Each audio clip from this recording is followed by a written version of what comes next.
Recording. Good morning, everyone. This is Nevin Gusak, your host of the Politically Homeless podcast. And a very, very good morning. And with me is a writer, researcher, and economic and national security analyst who's been following me on Twitter. We agree on economics, on the need for industrial policy. And our guest's name is Heberto Limas. Welcome to the show, Heberto. Am I pronouncing that correctly? Oh, yes, you did it very well. Thank you, Nevin. Pleasure being here. Great. Pleasure having you too as well. Heberto, so you came across my Twitter as, I guess, a recommended follow. I'm glad that happened. Yeah.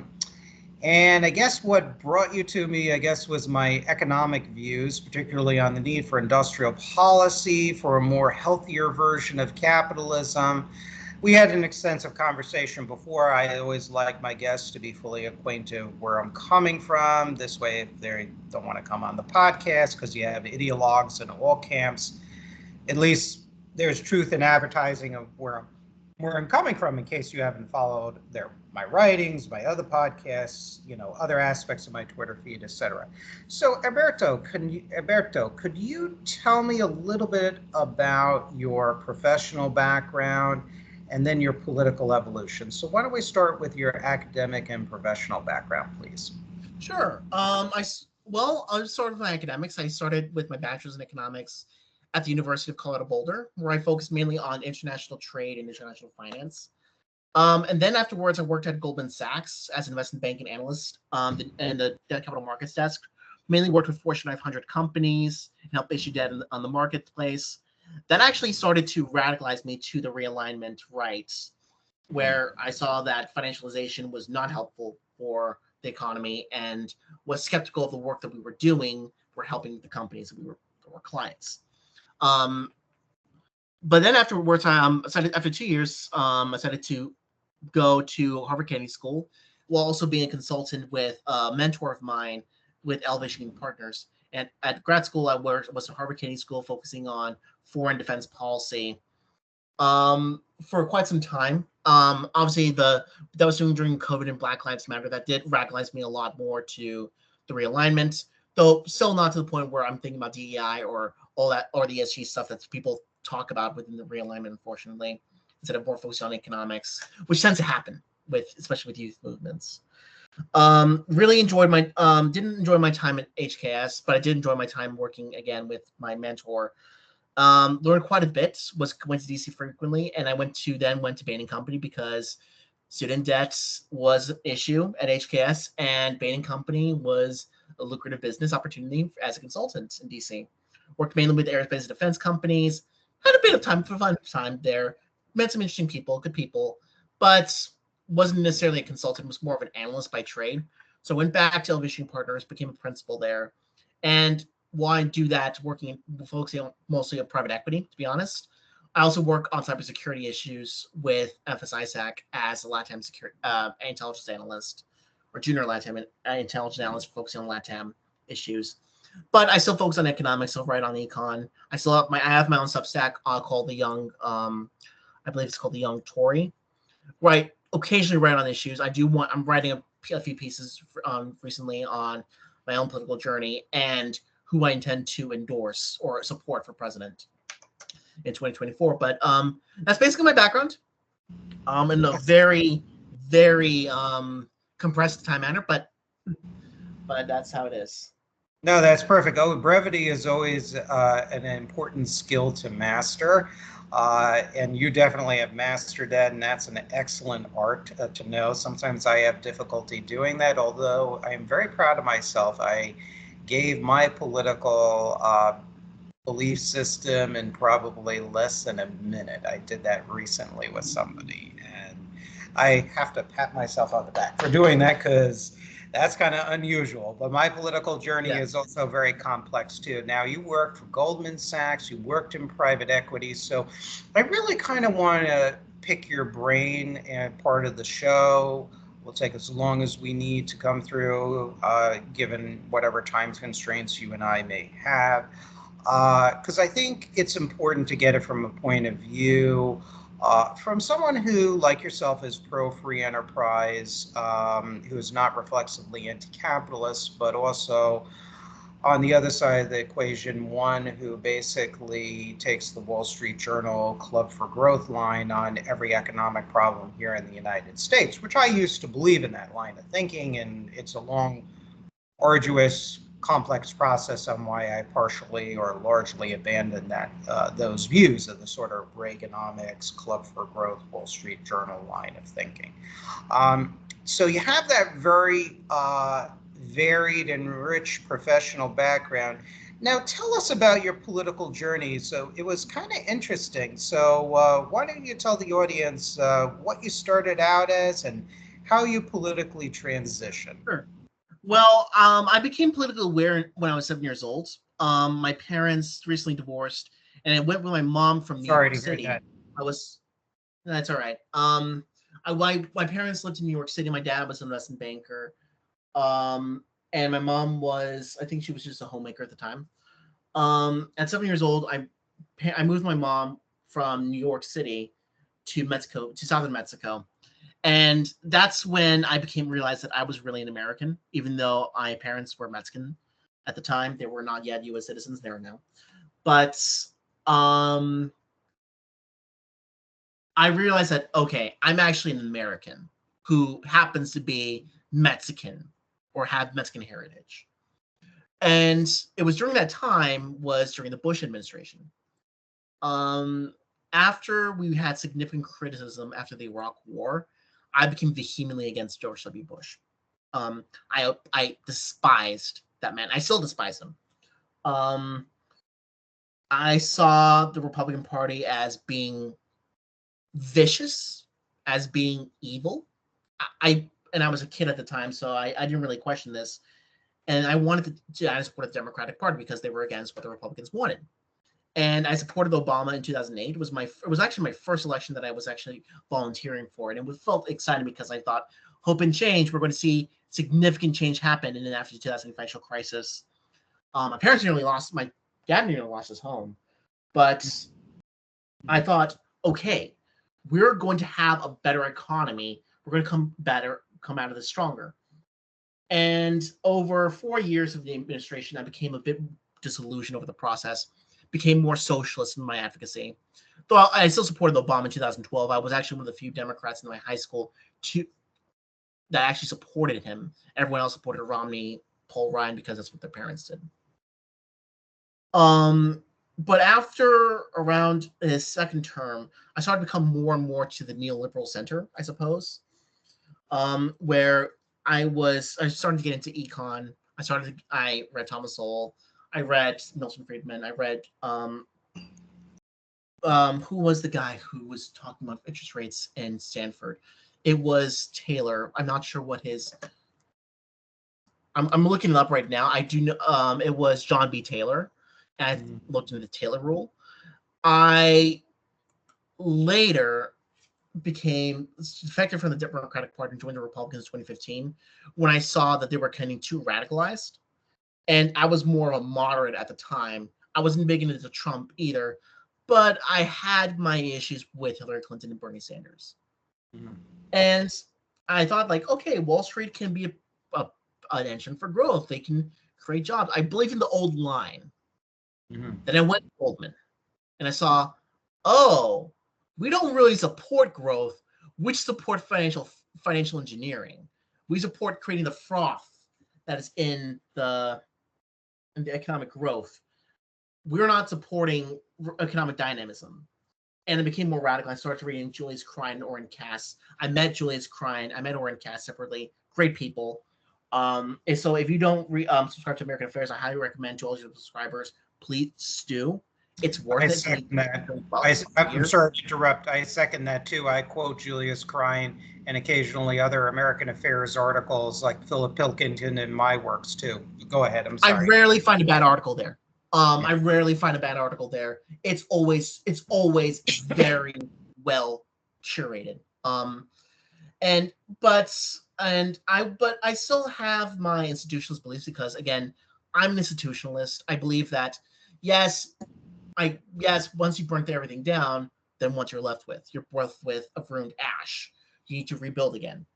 And so I became part of the realignment right. I consider myself a national conservative, but I don't consider myself an avid hater of bureaucracy or of the federal government. I find the federal government can be very useful when they know how, or when you direct it to be good. Because, I mean, look what we had with DARPA. They helped create the internet. They helped create a lot of the technology that we take for granted. They even supported or funded the RNA research that was caused to create Moderna's vaccine. Now, I'm not going to get into whether vaccines are good or not, or I think they are, but that kind of research is important, and that's just on the R&D side. We haven't even gone into the subsidies or credits that producers can get, or the protectionism that firms can receive, or whether from the United States or other countries. It is critical. And so I became a nationalist by economics, not by culture. The culture wars, do I hate the issues with the culture wars? Sure. But I see them as symptoms to a broader problem endemic in the American economy.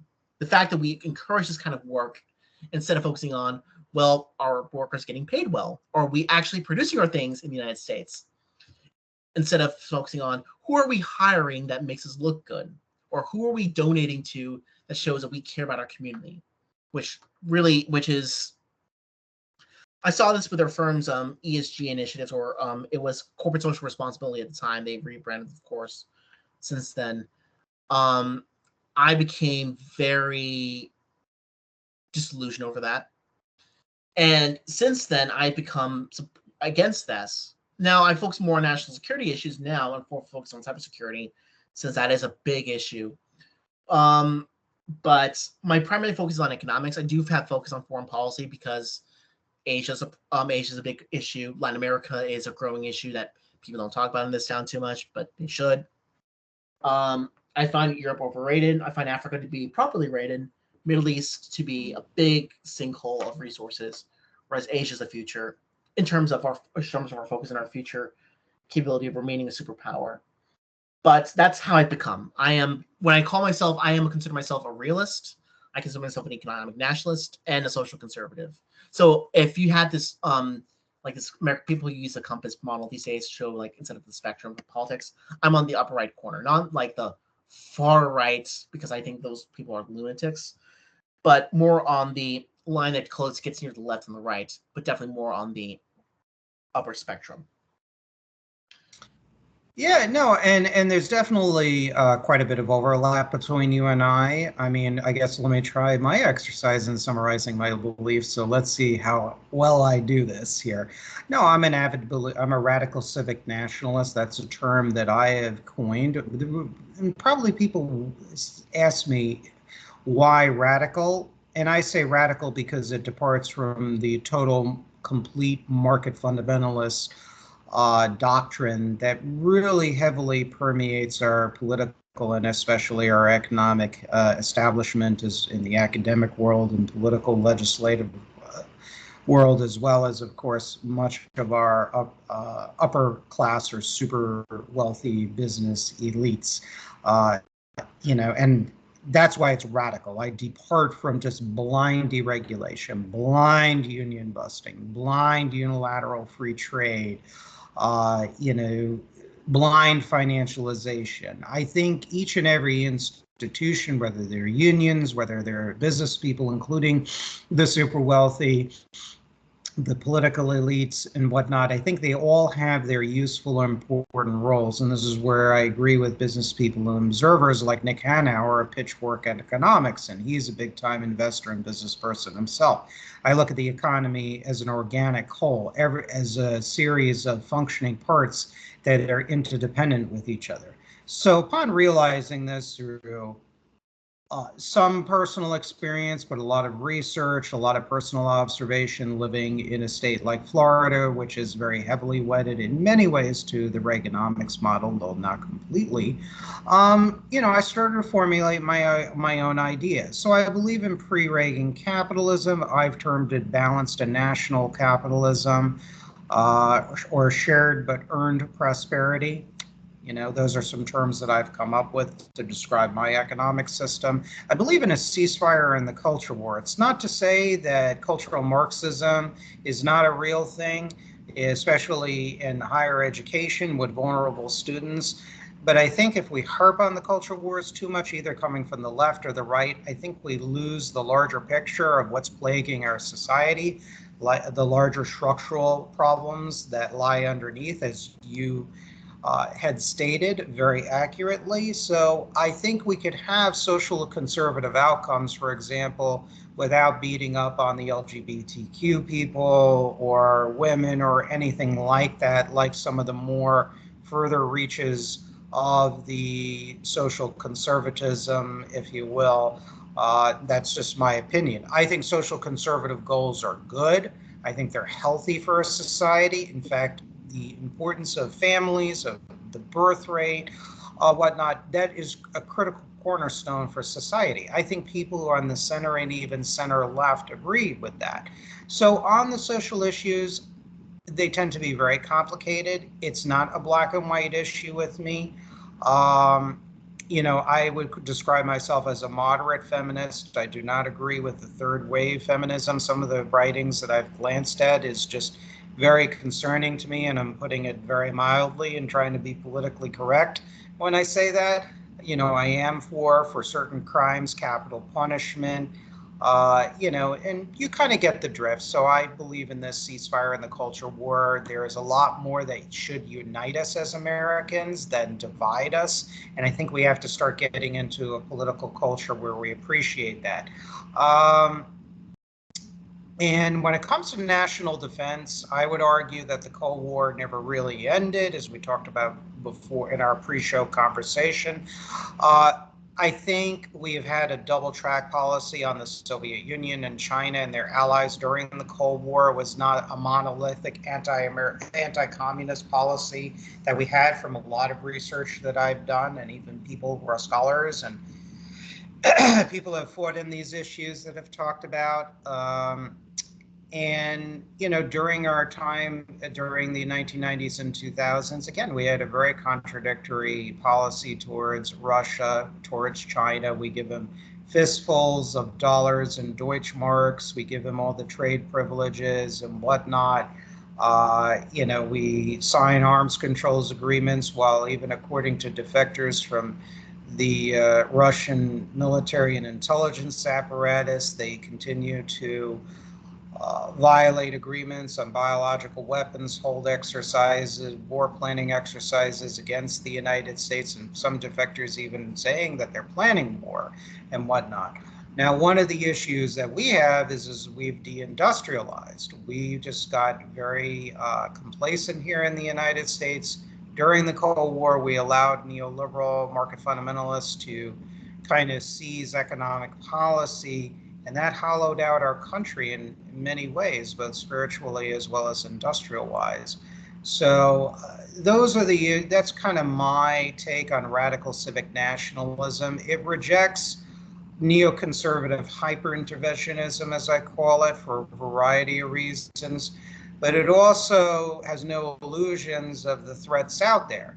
And the only way we can ensure a peaceful world if we have a stable America at home, an America that has a stronger industrial capacity, renewed national morale, which will enhance our sense, or really revitalize the sense of national unity that I think in many ways is lost in this country, or at least is eroding. And it will also regenerate shared but earned prosperity, which will also accelerate social mobility as well as family formation. And, I kind of do agree with the economic determinists that economics, that having a roof on your head, food on your bellies, that does play a huge role. And sometimes conservatives really underrate that.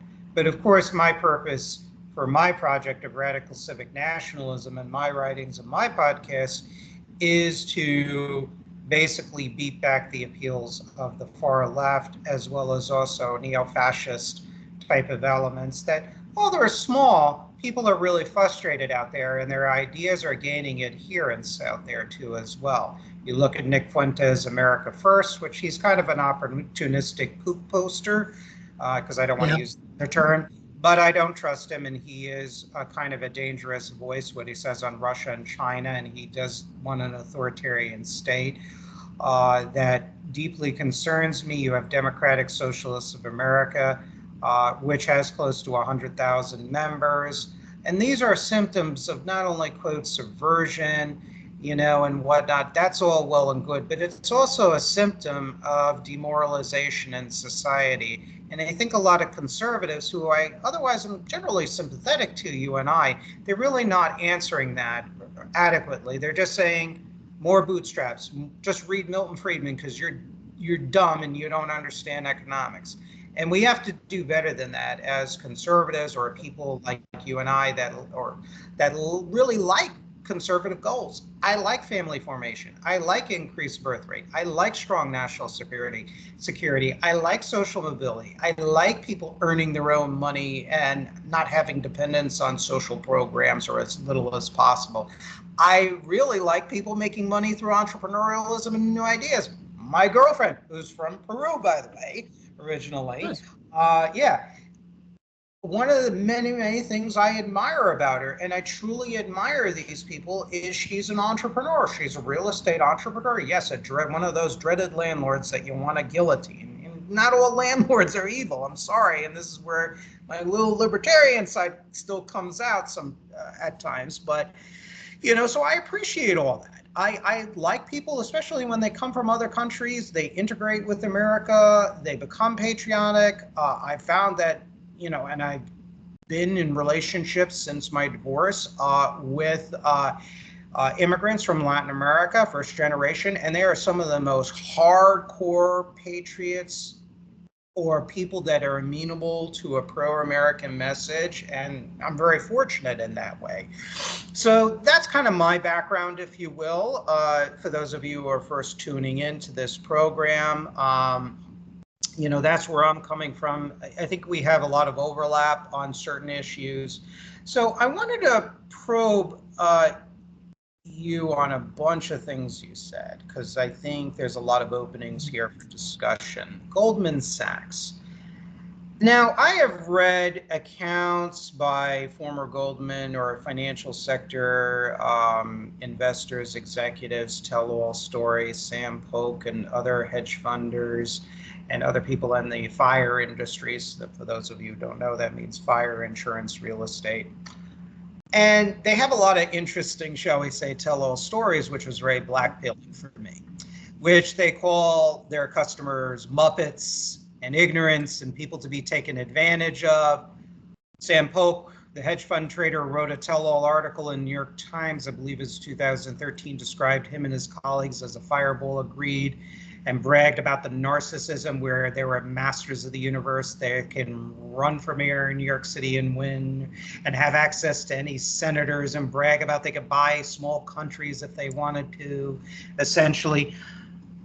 Yeah. When you were in Goldman Sachs and other large financial investment firms, what were the people like? Were these people that were patriotic? Were these people that were concerned about the longevity of the system? I mean, what were they made up? Or were they a diverse lot of people where you had some people who thought like us and had concerns while upholding free enterprise like you and I? Or were they all like what Thomas Jefferson referred to in a letter, the stateless merchants, the merchants having no country other than the wares they sell? If you're familiar with that, I'm sure you are. Yeah, I'm not familiar. What's it work with Goldman?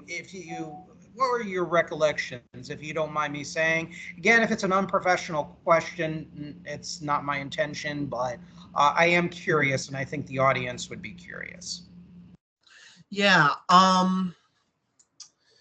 Well, how do I say this? How do I say this diplomatically? Since this is going up publicly, they really, I would quote Theresa May, where people say as citizens of the world, a citizen of everywhere is a citizen of nowhere. Unfortunately, that does take the place when it comes to investment banking. It wasn't always like this. There were patriotic investment bankers at one point where they worked in Washington for $1 a year, and they saw that if it was their patriotic duty to help American companies and to extend American capital effectively.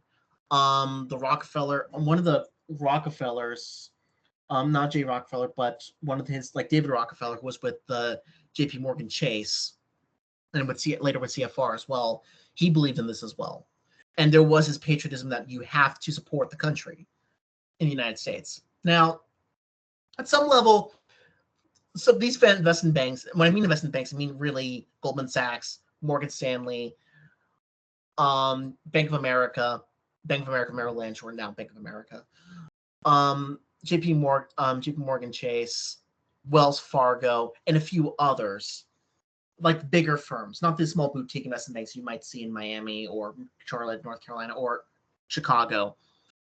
They still do some work that is helpful for the government. They do work as primary auctioneers with Treasury auctions, so they do provide us some supply there.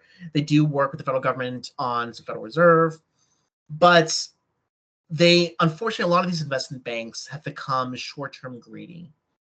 Part of it's because of incentives, because they used to be private companies, partnerships held, smaller firms. All of their capital was provided by the partners. So the firm failed, the partnership failed. They lost their money. Now they're publicly traded. They have investors that they have to make happy. And unfortunately, those incentives have not created a belief of long-term support of your clients. You do what's best for your clients. I don't think many investment bankers do that, frankly. How many times have we seen mergers that have failed? For example, there was a merger a few years ago, in 2017 or 2018, 2017, with Monsanto and Bayer. Monsanto mostly focusing on their pharmaceutical practice, and at Bayer as well. That turned out to be a disastrous merger because they had little to the benefits or synergies that would seem with mergers never came to pass. They had a lot of debt they had to pay off, and they were downgraded as results. Or look into a company like Union Pacific, railroad company. They helped create the first transcontinental railroad. They issued billions of dollars in debt to pay dividends, just to increase their dividend policy. A one-time dividend policy. And they were downgraded at one notch by S&P, Moody's, and Fitch because they treated their balance sheet like saying, okay, let's give our investors more money. Instead of saying, well, let's invest in performance improvement, let's invest in our railways or in our stock, in our train stock, or in our rail stock, or in our employees.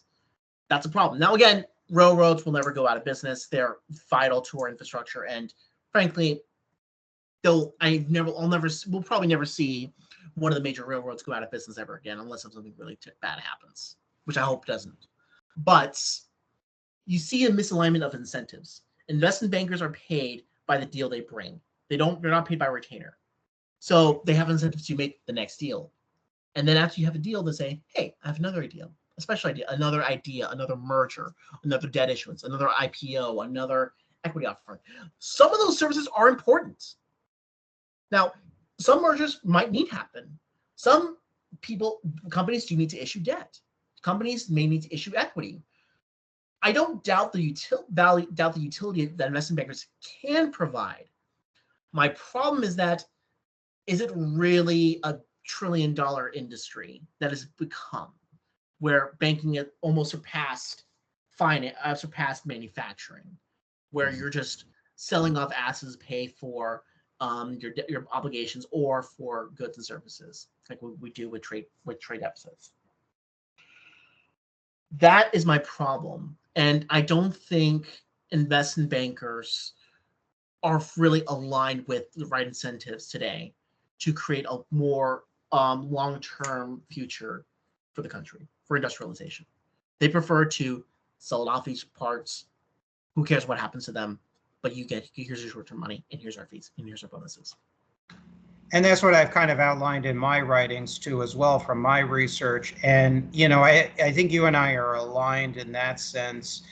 is it's not the issue with investment banking itself per se. It's the incentives that are given in tax, trade, immigration, and domestic economic policies, especially the quote unquote Wall Street rules. And I think that started historically, correct me if I'm wrong, really with the legalization of stock buybacks under President Reagan in 1982, the safe harbor rule, as I believe it was called, that before between the 1930s and 1982 was declared illegal. The rollback of the uptick rule, which happened, I believe, under George W. Bush, your favorite president. Just making a joke. Well, I'm glad you mentioned this because there's so many parts to this. There's not really one event that said, okay, this is when all the problems started. It was all a cascading set of events that caused us to get to where they are. The first event was, have you ever read Liar's Poker? What book is that? Liar's Poker by Michael Lewis. No, I have not. I highly recommend it because it's an old book. It's about Salomon Brothers, which has since gone out of business. But it was about basically in how bond market, how bond trading was changed forever because of one guy by the name of Louis Ranieri. Basically, he thought about securitizing all of these areas like mortgages and putting them into bonds or into instruments that they can sell off to pensioners into these areas. The initial idea was good because people pay their mortgage, and these bonds were AAA rated. The risk was very low, but the returns were pretty high because they're mortgages. But then you start to make these investments on more subprime investments. Well, they still have that idea of that, oh, they're relatively safe investments when they were not. That's what caused the financial crisis because of this mortgage boom. That was one factor. Then was stock buybacks. Then was starting to deregulate Wall Street. Then it was the idea that Wall Street needed to change. And it was this idea that was coming into from business school saying that the shareholders are your main concern.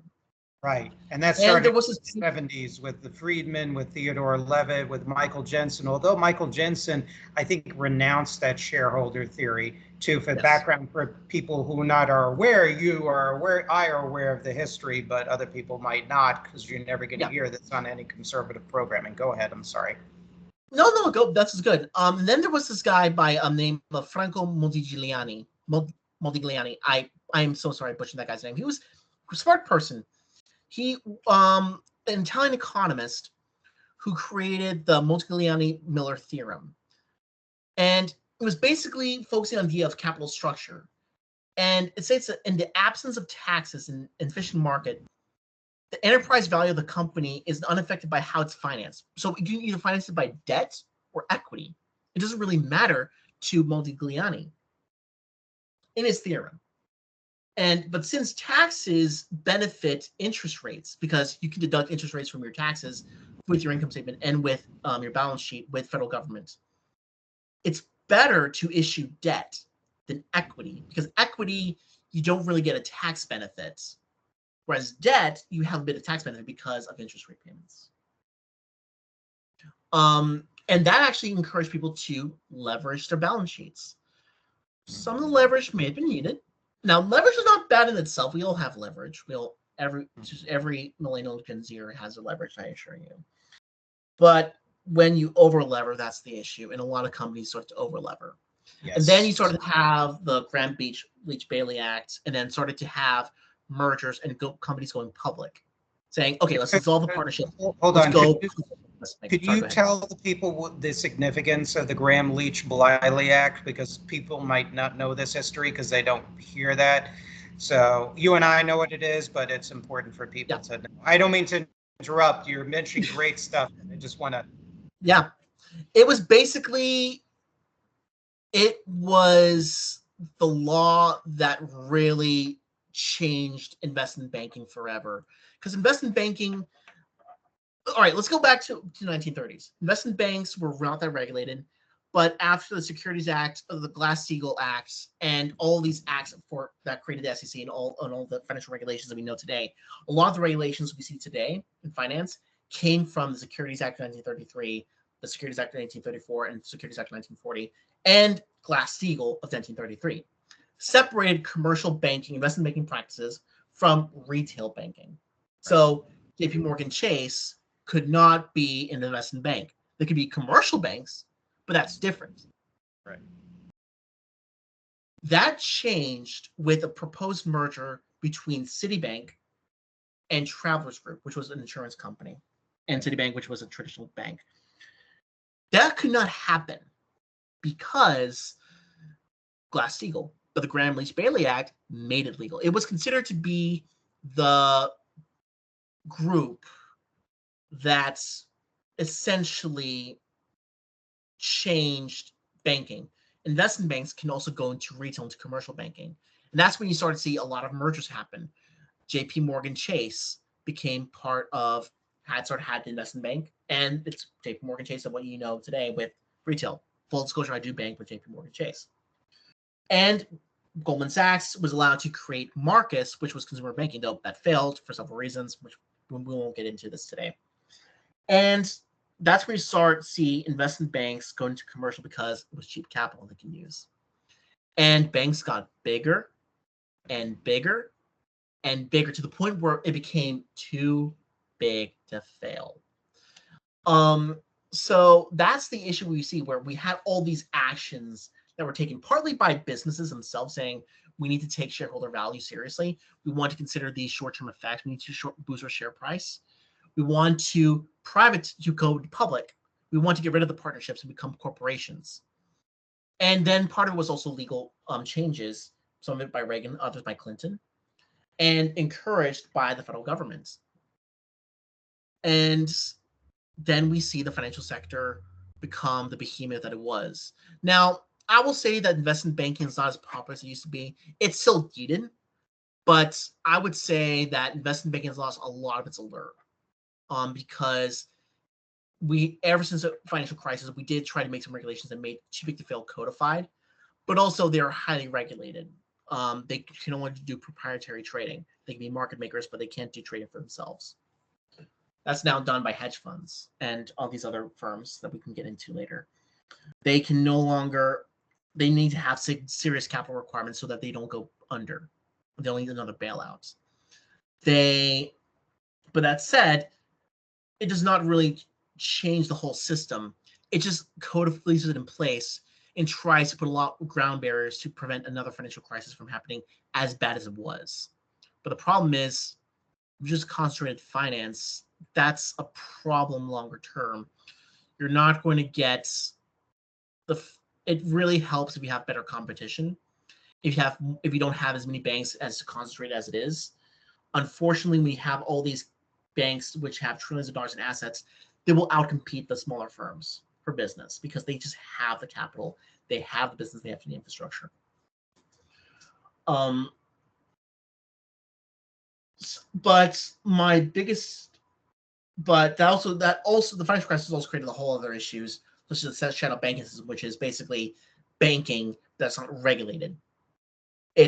But because it's done by private capital, like private equity funds, private credit funds, mutual funds, hedge funds, that's a whole different issue of can of worms, which we can get into later, but don't want to focus on it too much because it's a far deeper industry than what people get. And in some ways, it's in a more riskier position than investment banks are today.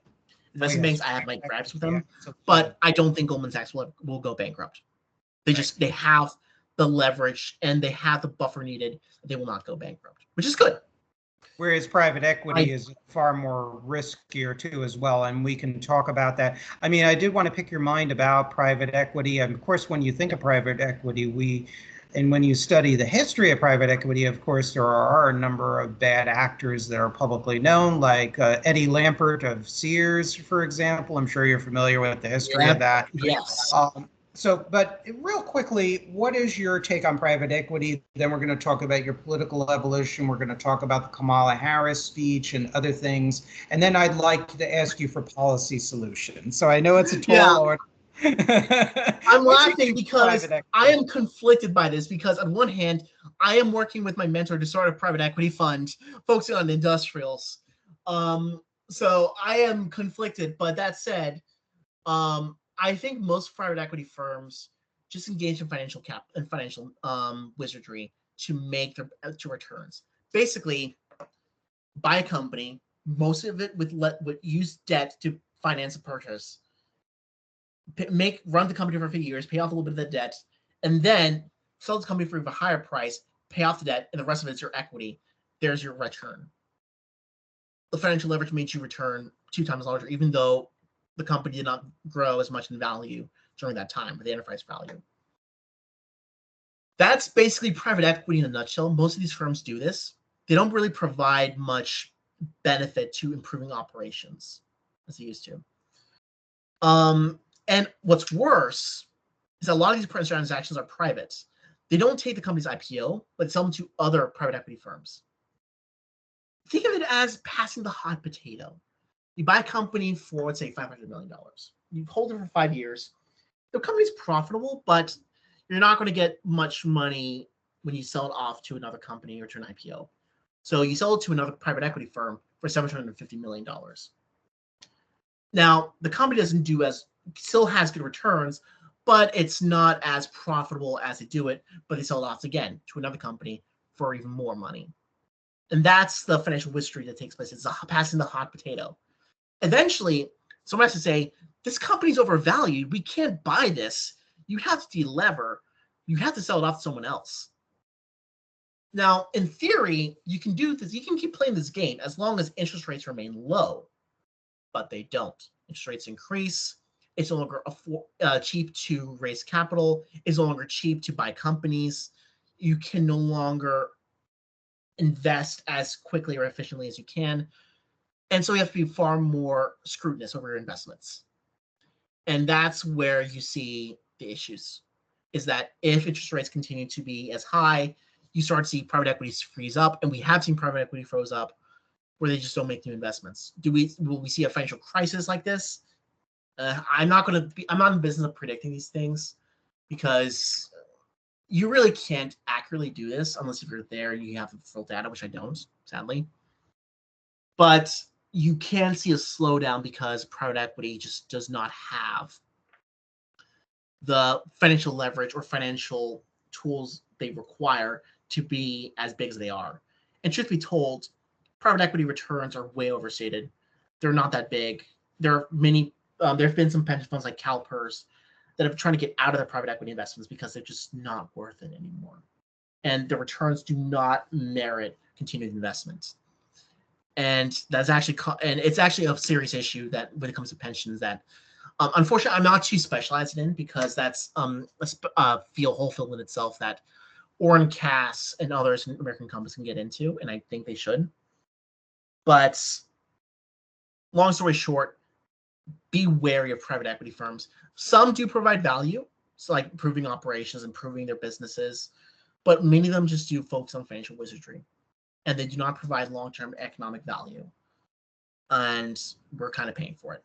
Right, and we see that in many cases. I mean, Eddie Lampert of Sears is an infamous example. And I was explaining to my daughter, she hates when I bring up politics, economics, whatnot, but it's like, Dad, don't talk, why are you talking about it? And I'm like, okay, you got to know these things because it affects you in the long run. It affects everybody.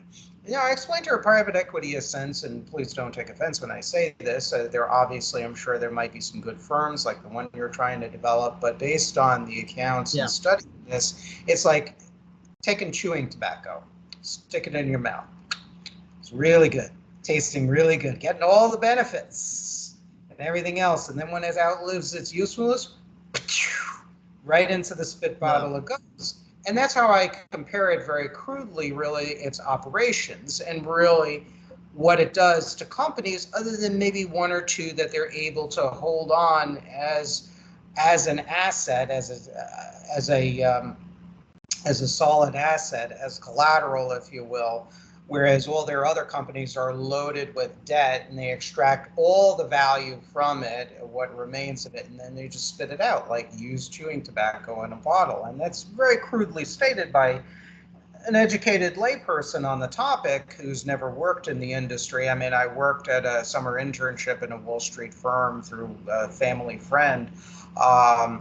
that was back in the mid-1990s, but that's the extent of my practical experience. Everything else is more research, listening to conversations, things of that nature, and listening to other podcasts and really getting the feel and extrapolating the general points. Now, moving on to, because otherwise we could talk about economics and finance all day.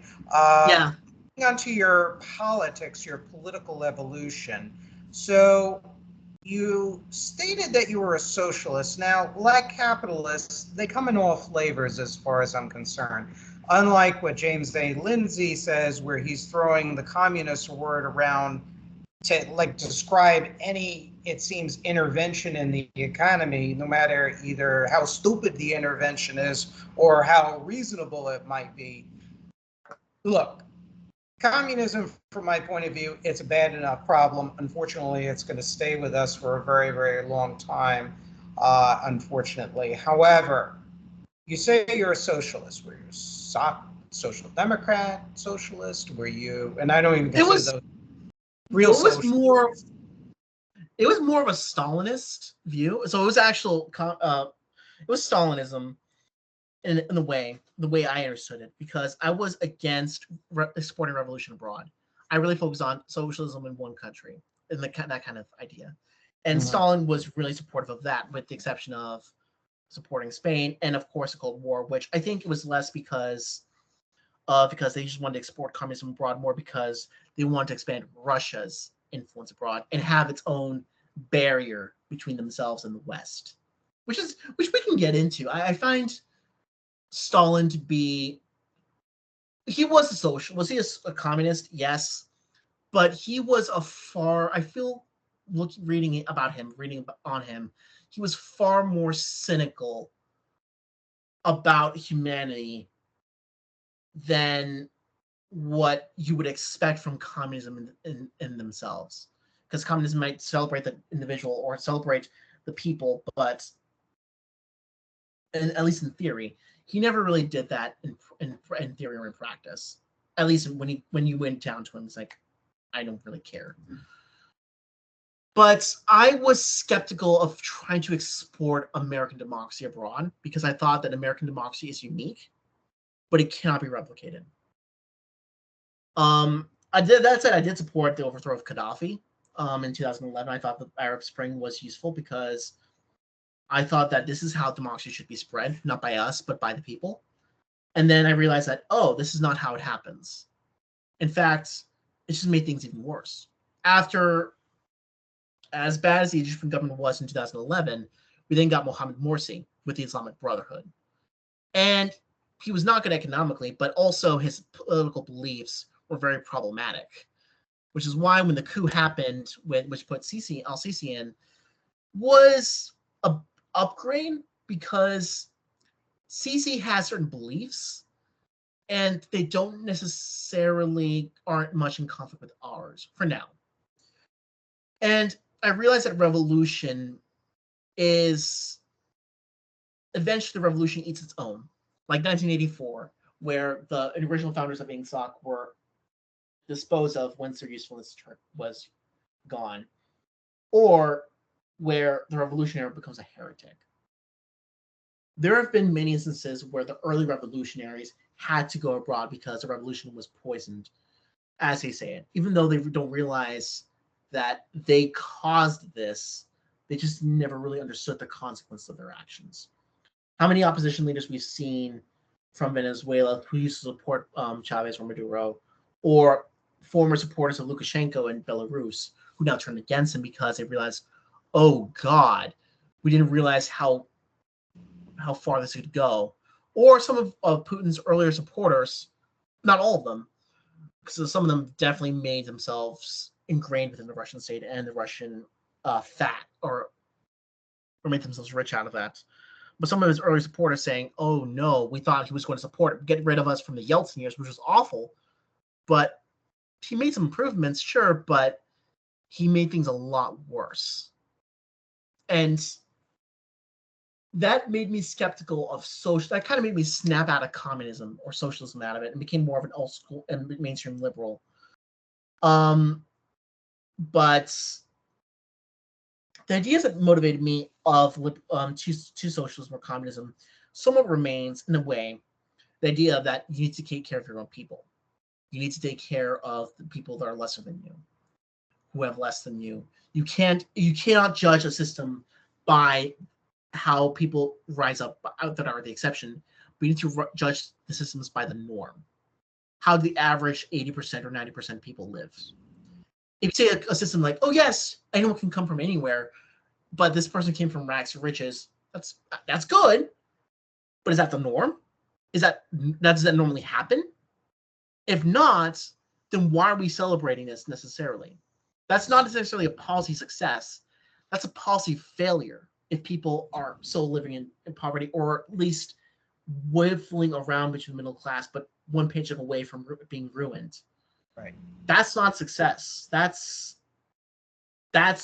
failure, and that we've seen revolution happen from that. I mean, saying like, oh, it cannot happen here. It could happen here. Sure. In the sense that we will not become a socialist state, maybe, but we would be far different from what we have today. And again, capitalism can reform itself. We've seen this with Germany. Bismarck created the national welfare states, the first one.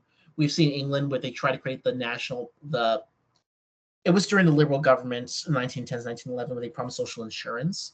It was some of their first reforms. And we did see this with the United States when we created the New Deal. Now, I will say this. Some of their believers may hate this. I love FDR. I actually like FDR on a lot of domestic issues. So I like the fact that he, under his tutelage at least, you had the Banking Act of 1933 or 34, the Glass-Steagall. I like the Public Works program. I'm an American School of Economics guy. Some of the foreign stuff of Roosevelt I disagreed with before World War II, obviously, with the recognition of the Soviet Union. I sternly disagreed with that. And he also did not like Cordell Hull as Secretary of State, who was an ardent free trader who started the Reciprocal Trade Acts. I think that was the seeds for long-term disaster for the United States in the long run. But when it came to certain domestic laws against extreme forms of financial speculation, like we talked about, as well as the TVA and the Public Works Administration and the Works Progress Administration, the Social Security Act, and the Wagner Act, the National Labor Relations Act, which needs to be desperately updated. I totally agree with that. So, yeah. Continue. Correct the record. And I upset people when I say domestically, I'm pro FDR because they think he's like one of America's socialist presidents, and that the New Deal prolonged the Depression, which is not true, because those studies indicate that the more free market oriented studies, discount the numbers in public employment.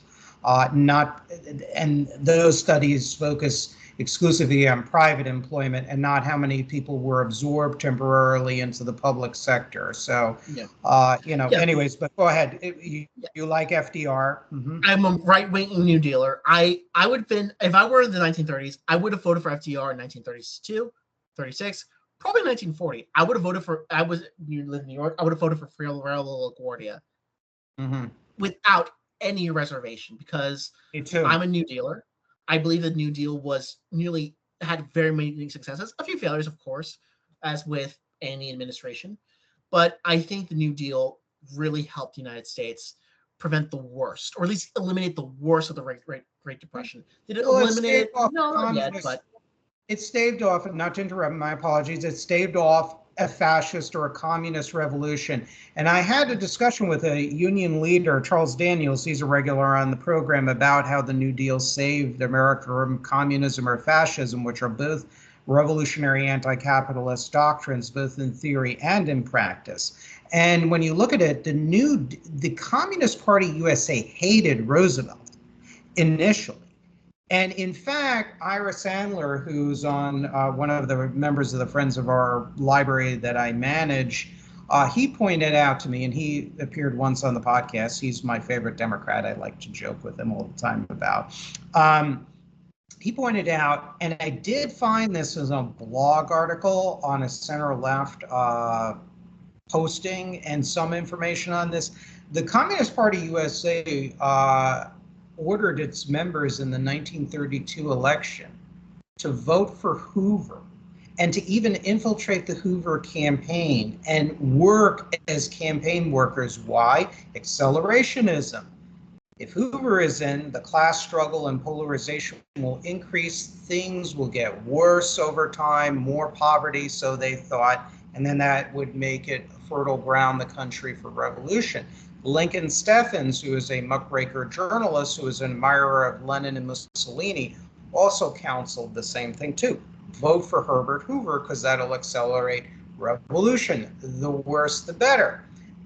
My project is to prevent revolution. Go ahead. Yeah. I mean, well, that and the American Communist Party really was, or CPUSA, it was the U.S. faction of the CPSU. They gave themselves the air of legitimacy that we're actually Americans. We support America. But no, you guys took your orders from the Politburo and the Soviet Union. So, I mean, but yeah, again, did it solve the Great Depression at the time? No, it didn't fully solve it, but it really prevented us from having a full economic collapse. It saved us from the brink. It's allowed us to recover. And eventually in 1940, we did recover. And World War II, we were ready to fight against Japanese Empire Japan and the Germans and the Italians. And we can arm the world while we're doing it. I think because if it wasn't for FDR, we would not have been ready for if Pearl Harbor had happened. Assuming that Pearl Harbor had happened in this alternate history, which who knows. But that said, I think there's this classical liberal intent among current fusionism of current conservatism that shudders when you hear FDR. But there's a reason FDR is considered one of the best presidents by historians. Again, granted, they're more progressive leaning, but FDR was a damn good president in my view. Sorry for the language in your podcast. That's fine. Don't worry about it. If there was a political family that I love and that I consider to be economic political royalty, it's the Roosevelts. Teddy Roosevelt was fantastic. FDR was fantastic. If Kermit Roosevelt lived in 1919, he could have been a great, or not Kermit Roosevelt. If Quentin Roosevelt lived in 19, I think he would have been a great successor to his father. If any of the Roosevelts were to succeed, they could have been really good. I also have a very fond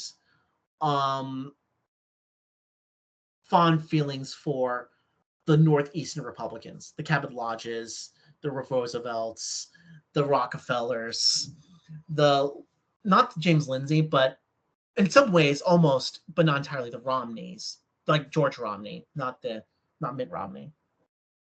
I have those sympathies still.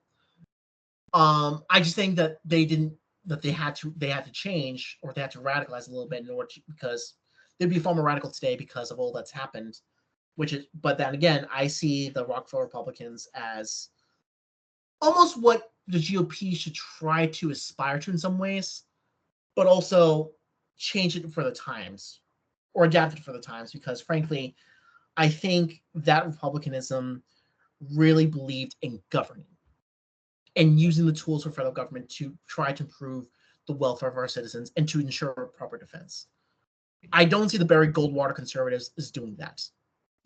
Which is kind of ironic about Barry Goldwater, because I think this is in my Turning the Page, my evolution from conservatism to radical civic nationalism. It's a two-part series. It's very long and it's very well researched. Barry Goldwater is interesting. He voted against the Trade Expansion Acts and the Reciprocal Trade Acts of the 1950s in the Kennedy round of trade acts, the Trade Expansion Act of '62. While he was in the Senate in the 1950s, he voted for increases in the minimum wage. which really shocked the heck out of me. He also supported campaign finance reforms too, as well, and he actually started to question some of the deregulation, particularly the airline deregulation of President Carter. As a consumer, he's like, "What the heck is going on? The airlines, the incentives, the perverse incentives of airline deregulation and what is considered, quote, deregulation in general, really did not necessarily result in the improvement of customer service and increasing competition between carriers in this case, and even really just some gross negligence with regard to properly stocking medical kits and things of that nature, as you recall. Goldwater was interesting. Interesting character. He was not for trade with the communist countries either. So, but I get what you're saying. It was commonly viewed as the turn towards a more laissez-faire liberalism, which really, at least selectively, really accelerated in earnest under Reagan in all the wrong areas, by the way, in many ways. Now, you talk about Teddy Roosevelt. Now, take a look at my wall over here where I'm pointing. Good. Yes. I'm glad that Teddy Roosevelt is getting a better reputation these days. Also glad that Richard Nixon is also getting a bit of a second look these days, because Richard Nixon was actually if it wasn't for Watergate, he would have been regarded in better terms than what happened. Granted, Nixon, if you want a tragic figure in politics, read Richard Nixon, and that man was the ultimate tragedy in politics.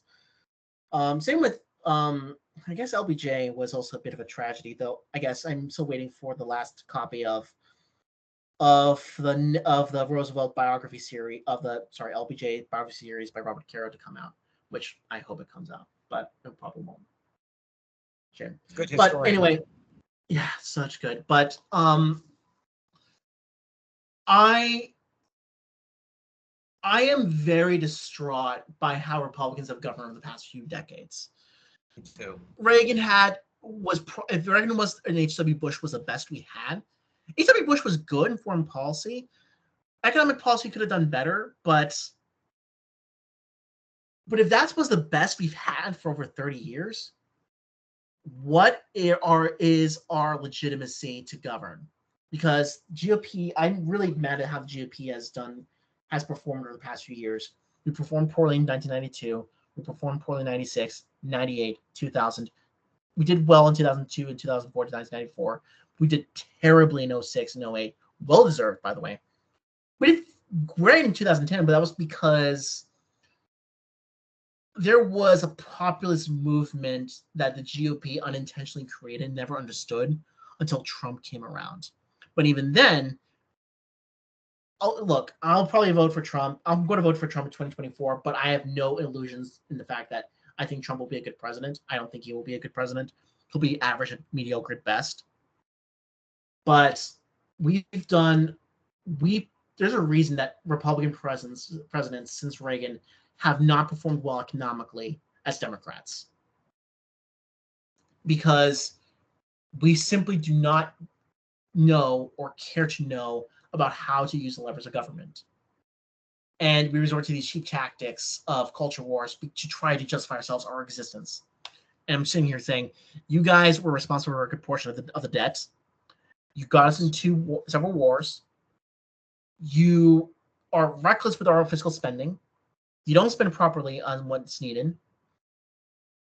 Your governance record on states are good, but your governance on the federal level is atrocious. What do we have? Why should we really vote for you, other than the fact that the Democrats have social issue stances that we don't like? Yeah, I mean, look, do I like social stance of Democrats? No, but that's not enough to get me on my voting booths. At the end of the day, I have a paycheck to consider. I want a good economy. I'm going to vote for whoever gives me that at the end of the day. And people should vote for someone who would give them a good job and a good economy. Right. I do hope that the realignment has immense potential and promise. We're not there yet, frankly.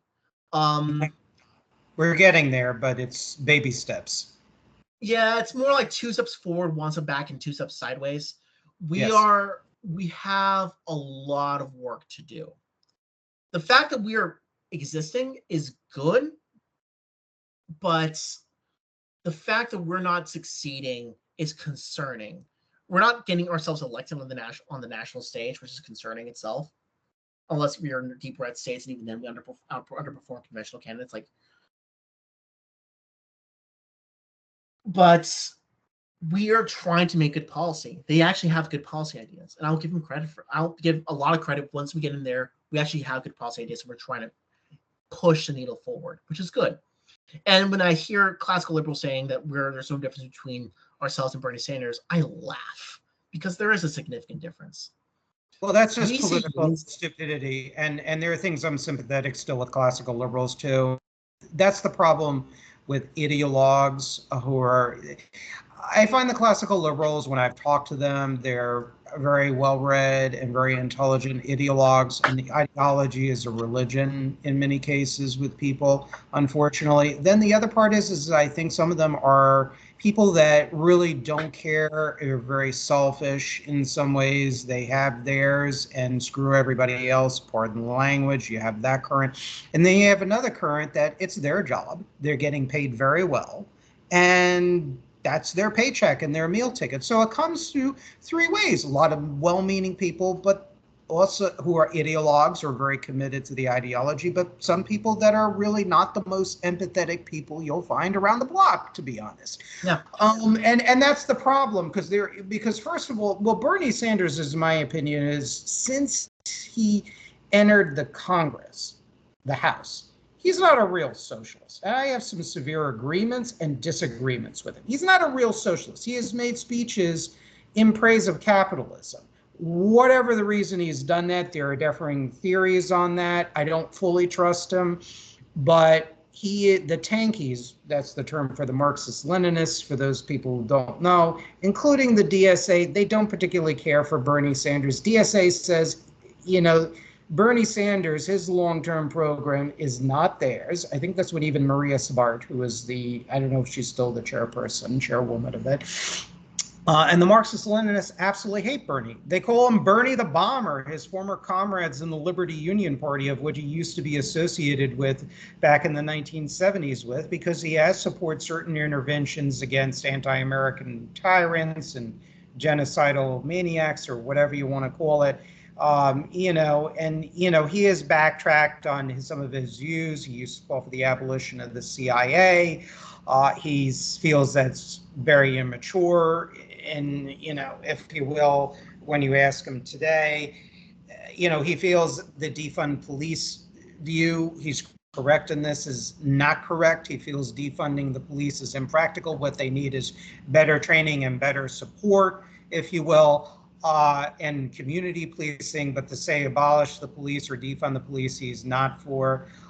He is supported even with Republicans' economic nationalist initiatives, and he has spoken against the quote socialist countries too, of which the Workers' World Party, for example, absolutely is noticed and hated. Caleb Maupin, who is the ideological leader of the Center for Political Innovation, another hardcore Marxist-Leninist organization. It's more of a think tank, as he terms it.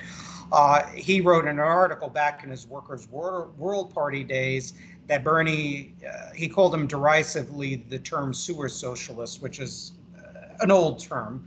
And they view him as basically part of the establishment. They don't like that he supports a form of capitalism. So yeah, I don't mean to digress, but I get kind of triggered when people lump the realignment people with Bernie Sanders. It's moronic. I'm sorry if it offends people, but it really is. Classical liberals are intelligent and they know better than that, And I have criticisms of realignment folks, friendly ones, but that's stupid. Go ahead. I'm so sorry. No. I'm glad we mentioned this, because the truth is classical liberals are just more buttoned up libertarians, and libertarianism is a ridiculous ideology as it is when you go down into it. It's a hedonist ideology, and it's also an ideology that believes that the individual can do no wrong. That's not true. at all. I mean, individuals can do plenty of wrong. Sure. But I think the problem with this country is that it's not really the establishment. The establishment has always existed at some level. It's institution. It's an institution at this point. It's the intellectual paradigm that the establishment has. I call this an idea of the American center, which basically says you have, like Charles Krauthammer says, you have the 40-yard line where all ideas must exist, between the left and the right. You can't go. All your ideas are fine as long as it's within the 40-yard line. And that 40-yard line promotes individualism. It promotes interventionism abroad, or healthy interventionism abroad, at the very least. It also it also encourages free market capitalism to exist as it existed for the past 40 to 50 years. You go across that line, you're seen as a radical, you're seen as you're not seen as pragmatic, you're seen as a radical, you're seen as a very dangerous person. Yes. And you will have the establishment go against you, and you'll try to be voted out of office or not get into office in the first place. Now, in a sense, we've had paradigms before. There have been political and economic paradigms that have existed in the federal government and politics for centuries, because that's how politics is organized. We don't want people to be too crazy. Otherwise, there has to be a consensus to seeing what's right and what's wrong, especially between political people, or between political factions and parties. There can be differences, but controlled. In the First Republic, it was slavery, which was saying we have the gag rule in place, we have the Missouri Compromise. Let's not disturb that to preserve the Union. Second Republic, thus, when Civil War came in, we had the idea of the Second Republic, if you believe in Michael Lind, which was, okay, we have these sorts of policies which we cannot interrupt. We want to promote fair government, we want to promote the gold standard, we want to promote protectionism and low taxes. We want to promote expansionism and encourage settlement abroad, settlement to the West. And then that started to collapse when the frontier was closed, and we had to make some changes like progressivism. And then we decided to go against this after Woodrow Wilson with Harding, Coolidge, and then we created the modern paradigm of the Third Republic, which was the New Deal. And then the New Deal had its issues in the 1970s. The idea of Fordism was starting to get discredited, and then became to the idea of what we have today, the current American center of neoliberalism.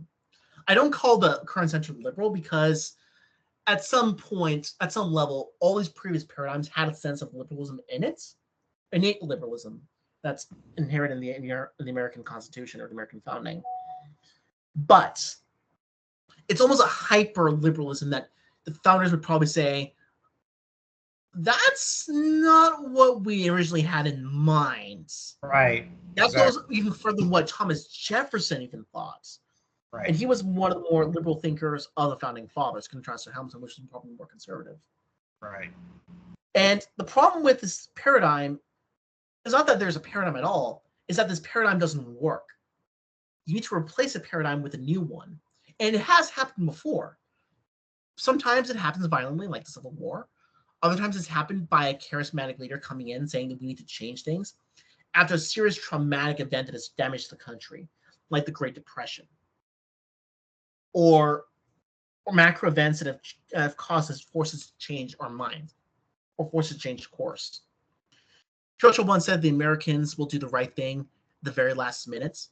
Yes. That's the same thing with the paradigms. Paradigms shift at the very last minute when they need to, when there's a charismatic leader in place that can shift things as they have. Trump, in some ways, has done this, but not completely. He has shifted the rhetoric, but it's almost like moving the goalposts a little bit to the right. Not too much, but there has to be even more changes or shifts in order to really make the establishment work for realignment, for reindustrialization, for work for a more realist, pragmatic-based foreign policy, or more work towards a better American consensus or a better American society. We're not there yet. And the establishment cannot create this because at the end of the day, the establishment is staffed of people who are smart, but they're smart in the ways they're told. They have this 40-yard line internally, psychologically themselves.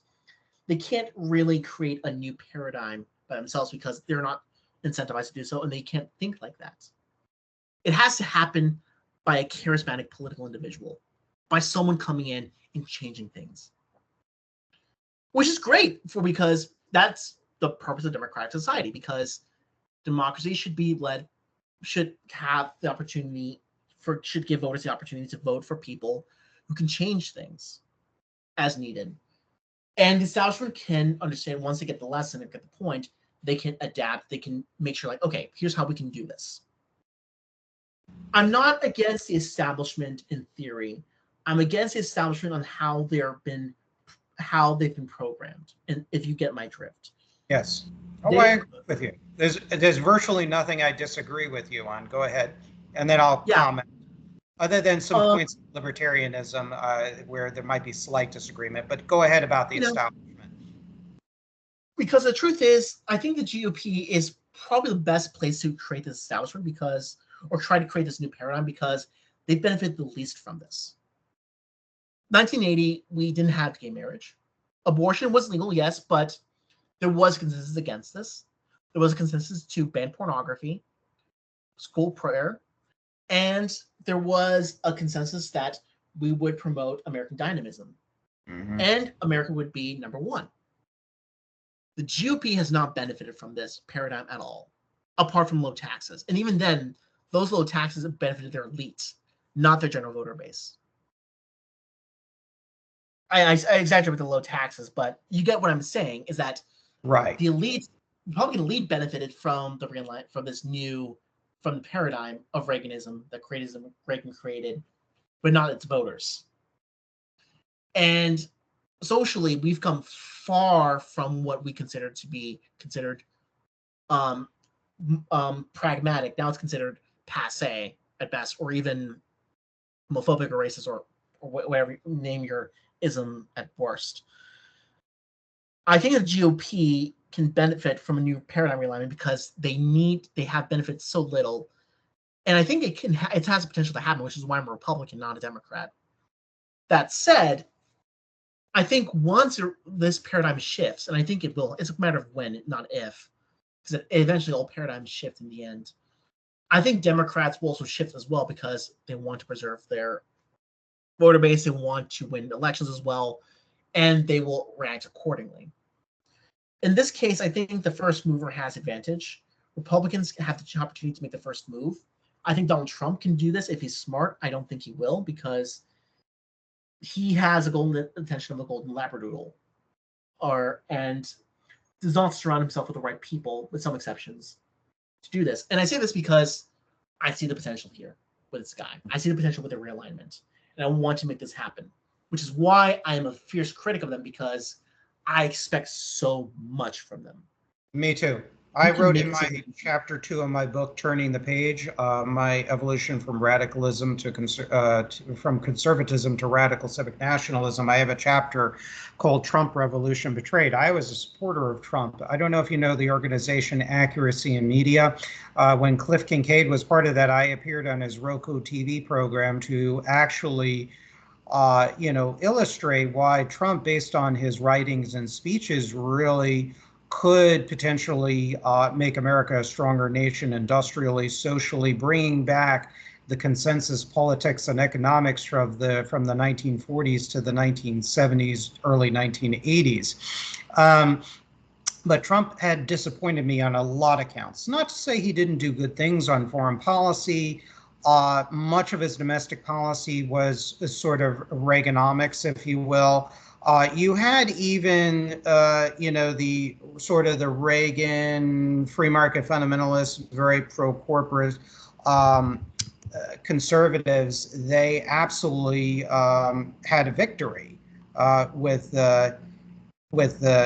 Trump, actually, to be perfectly honest. You had organizations like ALEC, which is the American Legislative Exchange Council. You had the Heritage Foundation. You had Glenn Beck, Mark Levin, and others who were staunch opponents of Trump because he refuted basically Reaganomics, his prior speeches, this was even before he even considered running for president, as well as while running for president, rejected Reaganomics basically on trade, on immigration, on healthcare, to some degree on Wall Street reform, because he called for the restoration of Glass-Steagall. And they opposed him. And then, of course, as his administration was chugging along, and especially under COVID, they became Trump's biggest lovers. Why? Because he embraced their agenda. And I talk about that in my book, Turning the Page. Now, concerning libertarianism, I think, has good starting points. I agree with the general outlines of individual liberty, of private property, of entrepreneurialism, the importance of the investor slash owning classes, but they only tell part of the truth. That's one disagreement that I have. Number two, they discount, in my opinion, the role and importance of labor and respect for labor, the employees, and the consumers outside of, competition maximizes consumer choice, so does free trade, that kind of thing. They also, for example, are not generally fond of legitimate consumer regulations. They believe in, just with few exceptions, total laissez-faire. There are a number of libertarians, both in Libertarian Incorporated, like the Cato Institute, the Club for Growth, the various other Koch brothers, or now Koch brother funded, and Jeffrey Yass, and all the libertarian hedge funders or other Wall Street investors and multinationals that fund a lot of these free market think tanks. They also tend to take a very wrong-headed view of trade, even trade with our adversaries like Russia and China. That's another big disagreement I have with them. Now, there are some libertarians that get it, like Trevor Loudon, like Tim Starr, both of whom have been on this program and will be on the program, and they clash with them over this. Literally will, particularly Tim Starr, who's a really good guy. And he's a great libertarian guy. He's a great person to converse with. The other part is that outside the libertarians that I've talked and aligned with, you have a number of them. You see them on social media, maybe because they don't know you and you don't know them personally. They tend to get very nasty. They kind of remind me of the Marxist-Leninist Larouchians of the 1970s. Like, oh, you don't know anything about economics if you have a dissenting opinion. Only we have the truth and we know everything and you're just a stupid ignoramus. It's a very condescending attitude where I don't know if it's because of its individualism or maybe some aspect of a subsection of American political culture where I don't think it's like, almost you were saying that the Republican Party used to want to govern and now not govern. I think political discourse has been fraught with such trolling rather than genuine conversation, even with people that disagree. I think it's less about finding solutions to common national problems that we agree with. And I think that might be part of our individualistic DNA that we have as Americans, that is both can be a strength, but also can be a severe weakness. So, and there are some issues I have. Just like a number of Marxists and other forms of totalitarian socialists, there can be a real cruelty with libertarianism too as well. I'll read some quotes, and I recommend that people read my first essay, What is Radical Civic Nationalism, on my Substack. I think it's a lot of interesting perspectives weaved in here. So I quoted in a letter to Ayn Rand, Ludwig von Mises, who on certain basic truths and certain historical analyses I do agree with to this day. But he wrote a letter, and it really kind of provides daylight into a personality, if you will. And it just kind of really just left a very bitter taste in my mouth, and it was kind of disappointing. But it's the truth. He wrote Ayn Rand after she wrote and published Atlas Shrugged. You have the courage to tell the masses what no politician told them. You are inferior, and all the improvements in your conditions, which you simply take for granted, you owe to the effort of men who are better than you. If this be arrogance, as some of your critics observe, it still is the truth that had to be said in this age of the welfare state. Now, later, Jordan Peterson, in a speech to CEOs, said, "Since when do you care about what the stock boys think?" And there are so many quotes, and people may argue it's taken out of context. I don't believe that's the case. There clearly is not. That really shines a light with aspects of who these people are and what they represent. And I agree with them that we want to maintain private enterprise and free government.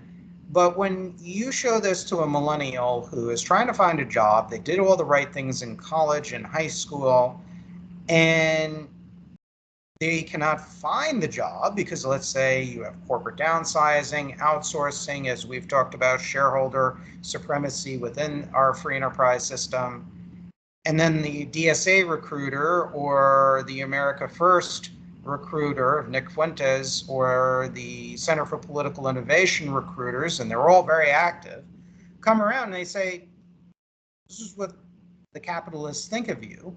You're basically poop on the sidewalk. You have no value to them. You're garbage. But we have the truth. Look at what Tucker Carlson in his Potemkin tour of Russia, the subways, the supermarkets. Yeah.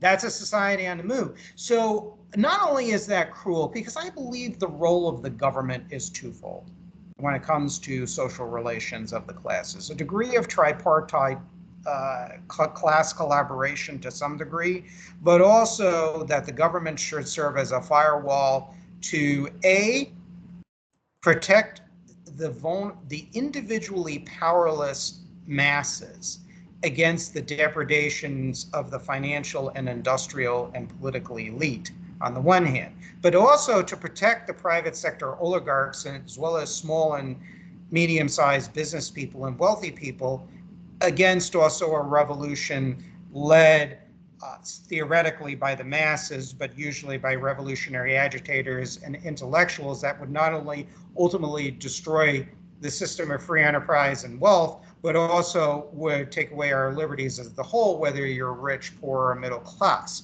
So I believe in that firewall. And this is where I kind of agree with, I quote Roosevelt in my essay, What is Radical Civic Nationalism, which is a much truncated version of my book, Turning the Page. And President Roosevelt, Franklin Roosevelt, said in this speech, and this really summarizes my views in general on the role of government and just politics in general, what it should be. In our personal ambitions, we are individualists, but in our seeking for economic and political progress as a nation, we all go up or else all go down as one people. Now, Arthur Schlesinger Jr., who was a New Deal liberal, he wrote a book called The Vital Center, and I identify in most cases with the politics of the Vital Center, what's also known as the Radical Center. In some ways, Michael Lind, who I have his books, I love Michael Lind. If I were president of the United States, I would use my intermediaries to call him because he would be my chief advisor on domestic policy. He will be my czar on domestic policy. I love Michael Lind on a lot of issues.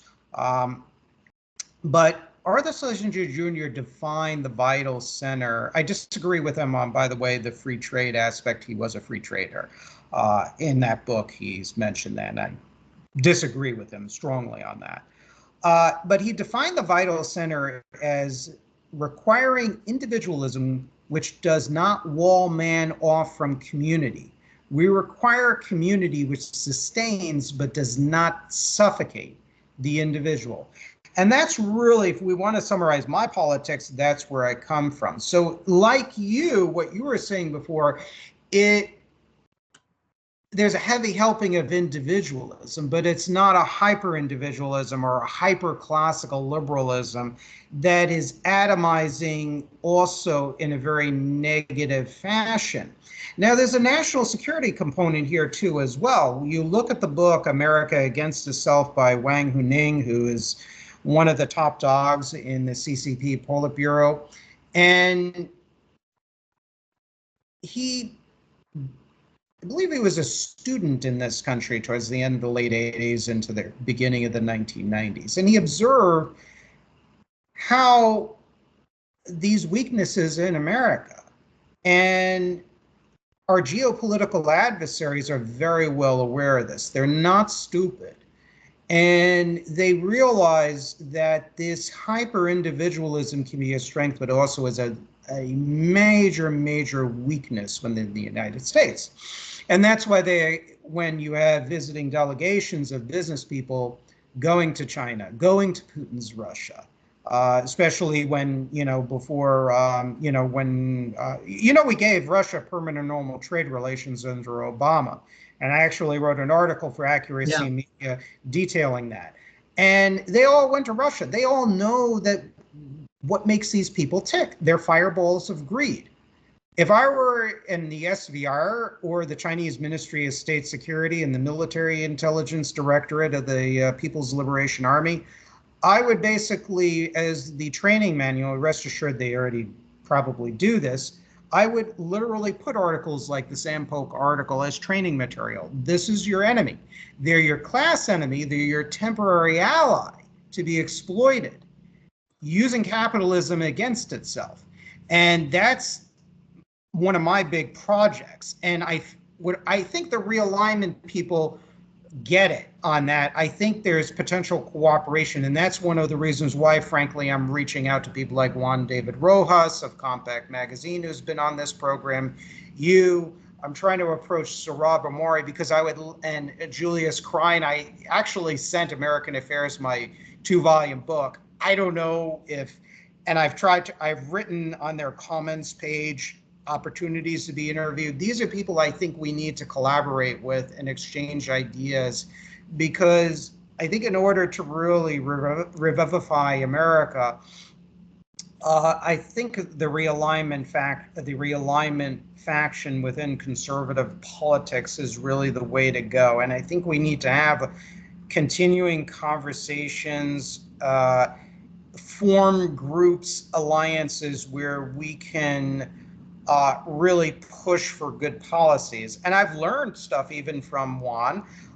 Some of his ideas on Ukraine and some of his counter arguments to some of my initial positions were weaved into my Ukraine essay, to the point, my Ukraine paper on Substacks, where he's like, wow, this is really good and it makes a lot of sense. And I think we can kind of synthesize the legitimate points of all sides and really come up with a workable policy. Because you're right, I think people with similar goals, more or less, can do deals.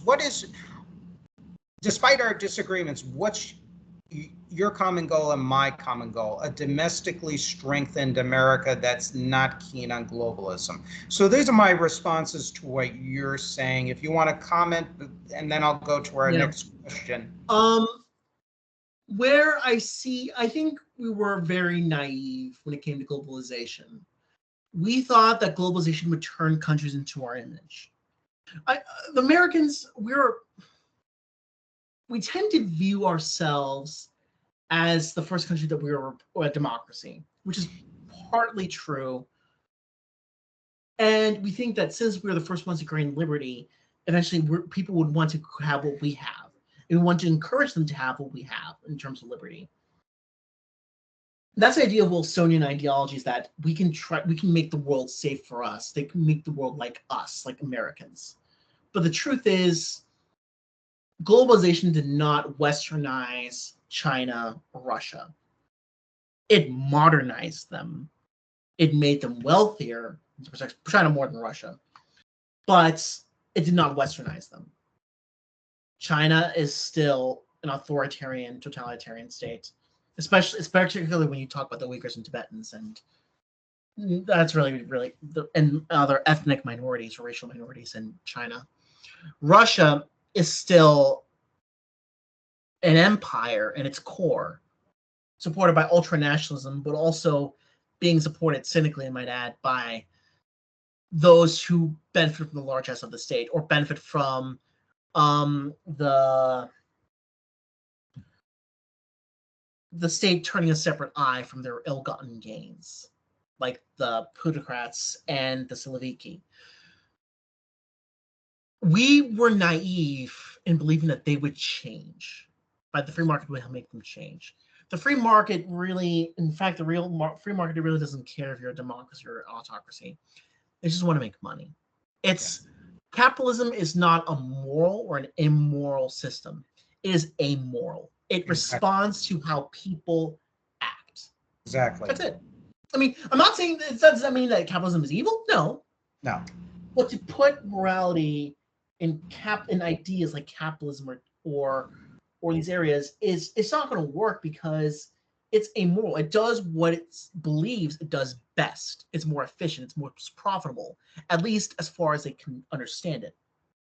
Now, is it profitable long term to invest in China? Many firms who have done so would say no. They steal your technology. They can expropriate your assets at any point. They can arrest you with very little reason, and you have very serious constraints in freely investing or operating in China. There was this, I think, a good case study where I was studying at the WTO at the time in Harvard as part of a project I was working for the Policy Planning and State Department. And I was looking at a case of MasterCard where MasterCard was not given the proper access or permissions needed to operate in China. The U.S. sued through the WTO. The U.S. won. And China was told to liberalize its financial payments its industry in order to allow MasterCard to operate freely or equitably in comparison to other Chinese card operators. It never happened. Because at the end of the day, China does not wants the benefits of a globalized economy without paying for it, or at least contributing to it. In theory, yes, globalization can be a good idea in theory, but it doesn't work like that. It doesn't even work like that in free market economies. One of our greatest long-standing issues with the European Union was Boeing versus Airbus, who was providing state subsidies. The Europeans was providing state subsidies to Airbus, and that's why they were doing well. We were doing that as well, albeit at a lesser state and a more indirect focus than what Airbus was getting from the European Union, at least from what we said. And most of our cases that were brought to us by the WTO were not from China or Europe or Russia. They were from Europe, the European Union, criticizing our non-free access to trade or some aspects of trade that we were not making themselves available to. Most of it was just them trying to get an advantage over us while they were keeping a rather protectionist agricultural policy. Some of it for good reason, other it's for bonks because they want to protect their farmers. It shows us that globalization is a very messy process, and it does not work as well in practice. It does not provide the benefits as provided. It benefits elites, but it doesn't benefit the common people. And yes, people say like, oh yes, but you have cheap prices for when you go to your Walmart or Target. Well, how can you pay for them if you don't have a job? Right. The price, it turns out the cost of cheap labor goods is loss of employment in certain areas, especially in the Rust Belt and other several industries. And we say, yes, but Heberto, you have more jobs in the service industry. Those jobs would have existed if we were an exporting nation or an importing nation. If we produced our goods that go into the stores, or if they were cheap Chinese goods. I don't consider service jobs to be a good substitute for manufacturing jobs because the value add in goods and services are in manufacturing. Creating the parts, assembling them, and shipping them, that's where the real value is, not on selling. That's the final part of it. And it's frankly, anyone can sell these goods with little difficulty.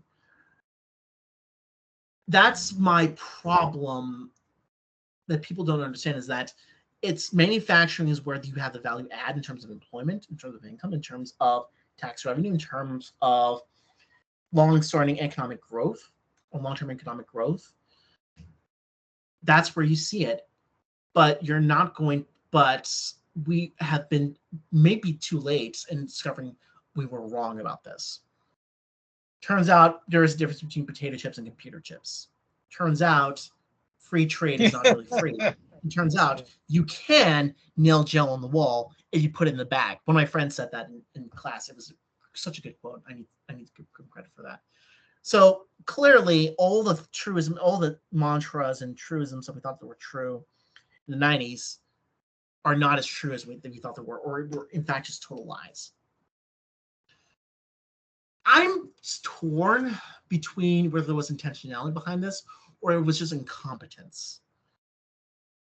I think it was largely incompetence, that we didn't really understand that that America is unique. We misunderstand our exceptionalism.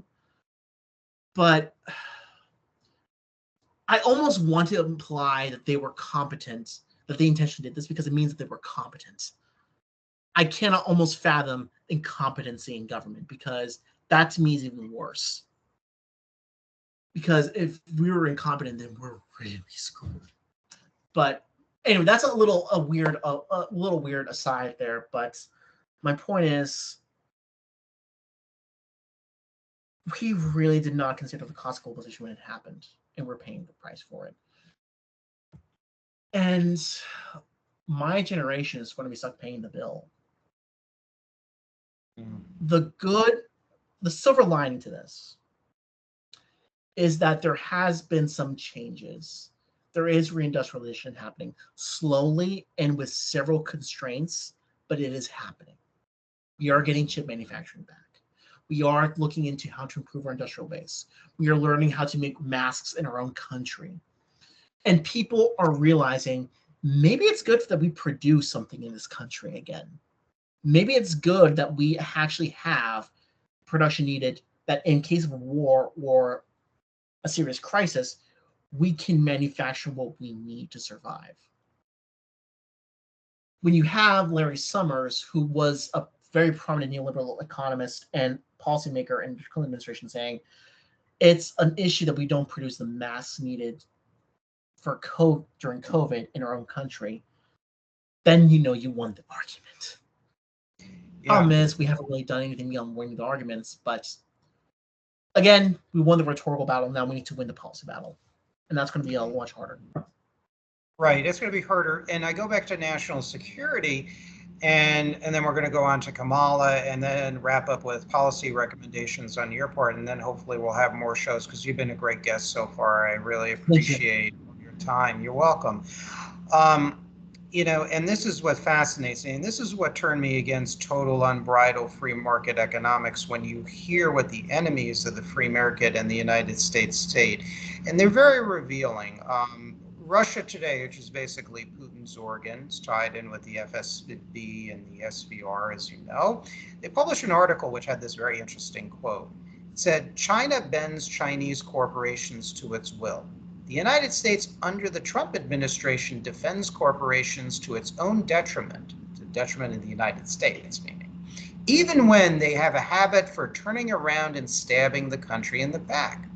Alvaro Rodriguez of the Communist Party USA wrote on the party's website, "Here is another contradiction.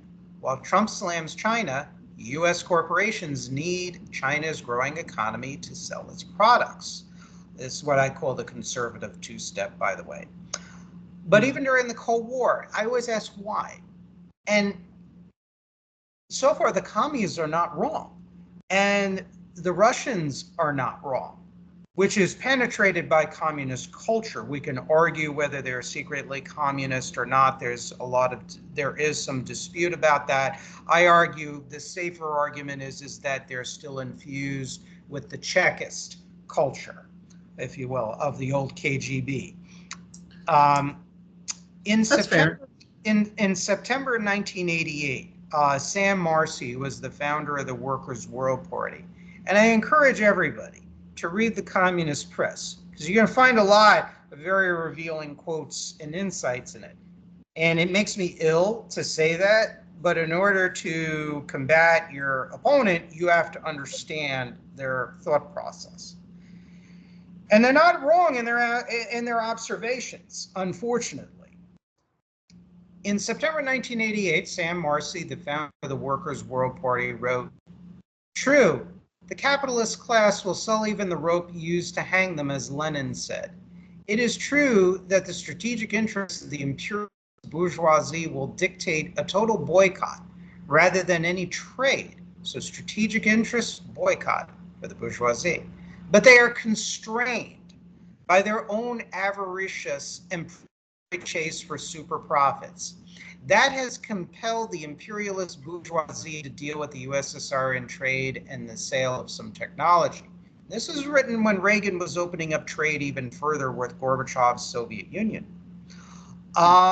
When you look at Larry, there was a PLA, Chinese People Liberation officer and military spy, Mei Hong Zhu, who married a visiting academic, Larry Engelman, who was an American, and she basically got her out of the country. They later became married, fell in love with her. And she recalled that, and she wrote a book, by the way, I forget the name of it. This was from his blog, by the way. He recalled that, or she recalled that People's Liberation Army captain was told by his commander that American business delegations send technology to China for, quote, money. This is the contradiction of capitalism. They are loyal not to a country, but to dollars. This is how they are different from us. We have our country. They have their dollars. And this in time will destroy them. We will give them enough rope, and without realizing it, they will hang themselves. And I could read tons of quotes, and I've scoured them. I've read more about this than I really, frankly, care to admit or want to. This is what propelled me to then say, if large segments of the Reagan conservatives, many of them, not all of them, many of your libertarians, many of the free market people, Club for Growth, Cato, Competitive Enterprise Institute, AEI, which is the American Enterprise Institute, et cetera, ad nauseum, and all their donors, wealthy donors, some of whom were former colleagues of yours, were so wrong about this. And they know this. I'm generally charitable with people in my non-political world, very charitable. But when it comes to politics, I have become less charitable. I remember the debates of PNTR for China. Big American corporations and the free market lobby, they knew full well what the arguments were against PNTR for China, PNTR for Vladimir Putin's Russia, against trade with all the anti-capitalist dictatorships during the Cold War, before the Cold War, including the Third Reich, including Japan and fascist Italy. They knew. They made statements even like the former head of Dow Chemical, when faced with the fact that chemicals sold to the fascist Italians were being used to exterminate the Ethiopians. And one of the executives in Dow Chemical said, well, we don't care. It's just we don't inquire on the uses of our products. It's like, don't care, so sad, too bad. And so I started to look at this big picture. And if they could be wrong on economic exchanges with our enemies, with our geopolitical adversaries, who are serial human rights violators, why should I trust what they say about domestic issues like labor unions, deregulation, or whatnot? So I walk a fine line and I say, I'm all for capitalism and free enterprise. I love it, actually. Really do. A lot of people benefit from it to a degree.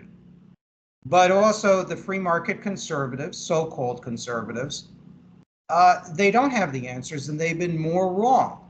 Again, if they're wrong about trade with China and trade with Russia, I mean, you even have some conservatives, free market conservatives, that champion trade with Cuba, with Venezuela. I mean, former Jack Kemp, Congressman Jack Kemp, one of the cheerleaders for supply side economics, he was retained by basically a front organization through the Venezuelan embassy in Washington, D.C., before it basically got chased out of the country under the Trump administration.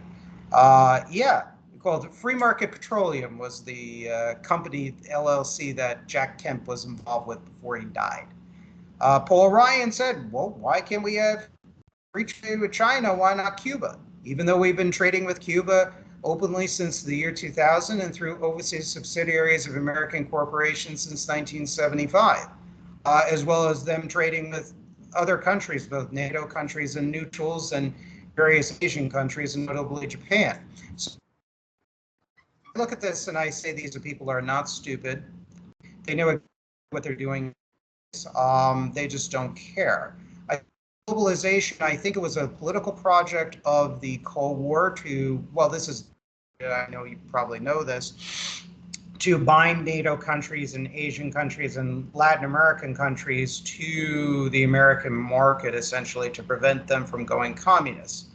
It worked in many ways in preventing them from becoming communist, but part of that was because in Western Europe, they adopted a more balanced capitalist social democratic framework that basically nullified class struggle and class polarization to an extreme. But many of those countries, notably West Germany and Japan, became serial violators of the COCOM rules. COCOM, for those of you who don't know, is the coordinating agency that dealt with technology exports during the Cold War, and that was foolishly abolished by Clinton. And we thought that the Cold War was over. We thought, as Francis Fukuyama said, that this is the end of history, and we ignored what was going on in Russia. We ignored what was going on in China, despite what reporters like for the Washington Times, like Bill Gertz notably, would report throughout the 1990s and 2000s. We ignored a lot of this. And part of it was because of naivete, a sense of hubris that us Americans unfortunately display at times, and that goes hand in hand with what you refer to as our sense of American exceptionalism taken to an extreme, which blinds us to the global realities, and also, the predatory aspects of capitalism that wants to exploit the foreign subsidies and the state-owned enterprises and the currency manipulation of various countries, whether South Korea or Japan on the one hand, or communist China on another. And currency manipulation is a very old business. China has been doing that since the early 1980s. I mean, Victor Riesel, who is a labor union anti-communist reporter who wrote an article for the Human Events, which talked about this in the early 1982 article. The Nazis used aspects of currency manipulation and a lot of dumping. So did militarist Japan during the 1930s. It's a very old system that even predated that. The British tried to do that against the United States in the aftermath of the American Revolution, as you probably know. So this is an old issue, and I think there's a lot of naivete, there was a lot of malintention, and there was also a lot of opportunistic profiteering that was associated with globalization. I think there's a lot of factors at work. I mean, Clyde Prestowitz talked about this, the early stages of globalization in the 1940s, 1950s, where you had either two schools of thought in the Truman and Eisenhower administration. Some high-level people who said that, look, America, we can outcompete everybody. We're on top of everything. We're technologically advanced. Catch ups. About say, look, we got to get more import minded because we want to build up Japan. We want to rebuild Western Europe. And so they're not taken over by the various Soviet aligned communist parties.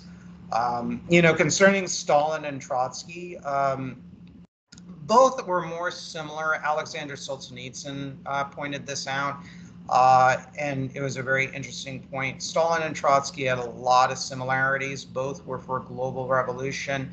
I mean, not only did Stalin support the increasingly Stalinist-dominated Spanish Republicans, but he's funded and supported communist parties throughout the world. That was never broken. He opportunistically supported forces. He supported the Chinese Communist Party, contrary to the left-wing, new left-oriented revisionist histories that like to rely on accounts like Edgar Snow and Professor John Kenneth Fairbank and whatnot that, Mao was just agrarian reformers and whatnot. No, Mao was a Leninist, Stalinist with his own applied to China's unique characteristics, social characteristics, and class characteristics. And, I talk about that in various writings of mine where that's the case. So they were more aligned in many ways. I mean, Stalin, I think, opportunistically accented his socialism in one country, but Trotsky was an advocate of super-industrialization and industrial armies, as called for, by the way, by Karl Marx in the Communist Manifesto. So, but I think you're right on about Stalin as you read them.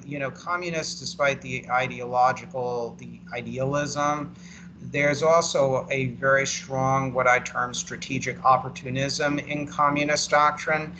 And the Nazis were the same way too. I mean, programmatically, they were socialists. In many ways, they were heterodox socialists, but they opportunistically aligned with the bourgeoisie and the reactionary conservatives, as they term them, in order to basically gain political power. And they had a very cynical view towards the bourgeoisie, very similar to the communists. They hated the bourgeois values, if you will. But at the same token, they used them essentially to overthrow their power. And of course, had they been, God forbid, victorious in World War II, there were plans to engage in mass nationalizations of properties, confiscations, and even executions of elements of the upper class. So that's kind of my take on, that. So I think you make a lot of great points. Really, I'm just probably adding on to what you're saying and complementing what you're saying to the facts that you've already brought up. So now you mentioned, you touched upon the Democrats a little bit earlier when you were speaking, and I think this is a good opportunity to pick your mind on Kamala Harris. What's going on with this whole price gouging? Because you have the hardcore free market people, Conservative Incorporated, basically saying this is communism, and they're saying this is price controls. But meanwhile, we know from inflation, this is an unpopular take in most so-called circles. This is admitted by investors themselves in the meetings they had in the business press, that there are two reasons why inflation really has gotten off the ground. It's because of supply chain breakdowns, because of COVID and globalization, and two, because corporations, their fiduciary responsibility, as we've talked about many times, is shareholder value supremacy.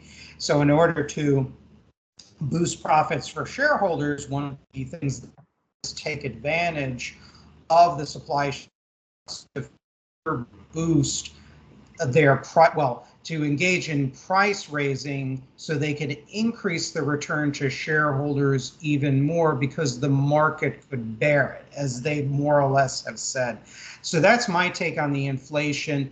I'm not sure what solutions we can take. I think what we have to do, of course, and we'll talk about policy, is really realign the incentives, and that will come about as a first step. I call for a commission to de-Reaganize and de-Clintonize the economy with these crony deregulations that have not worked out well in the long run for free enterprise.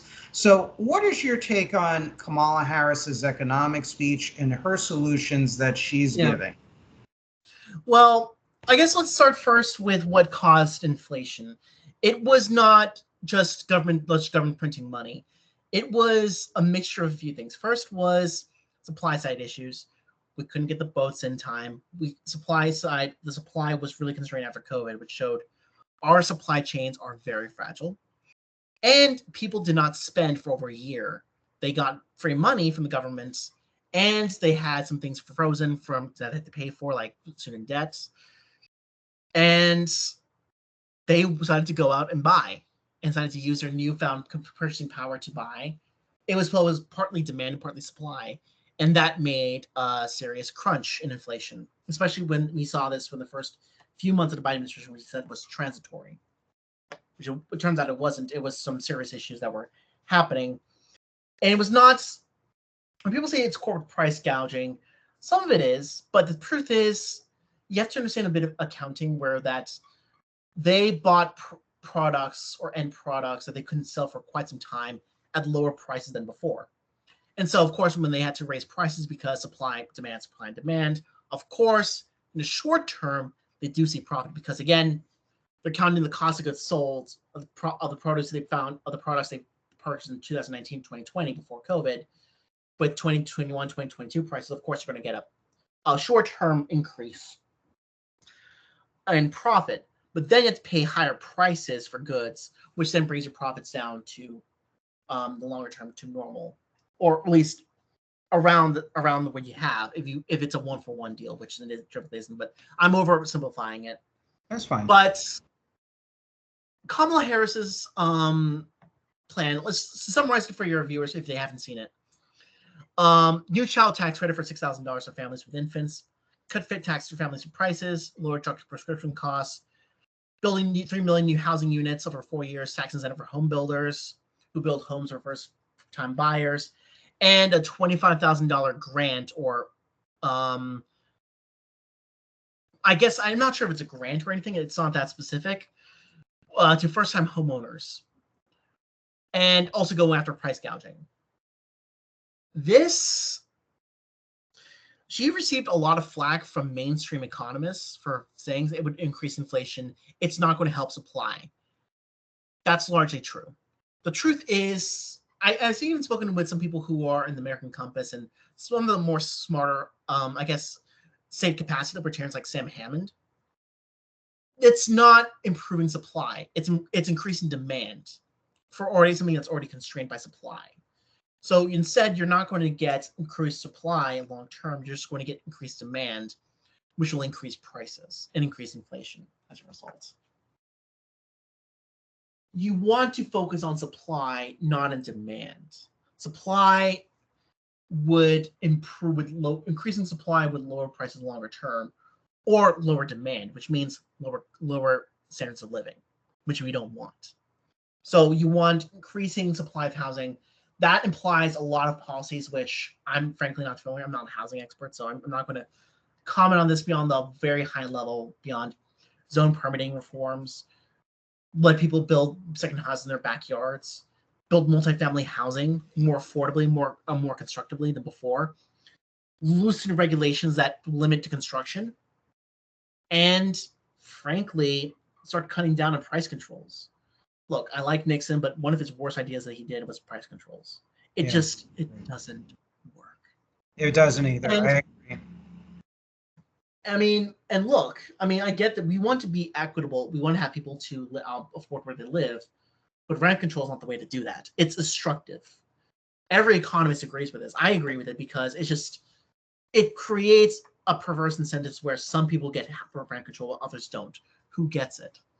So there's a question of equity. There's also a question of economic efficiency. There's a question of politics about this, or racial politics. They can argue about this, or who gets it.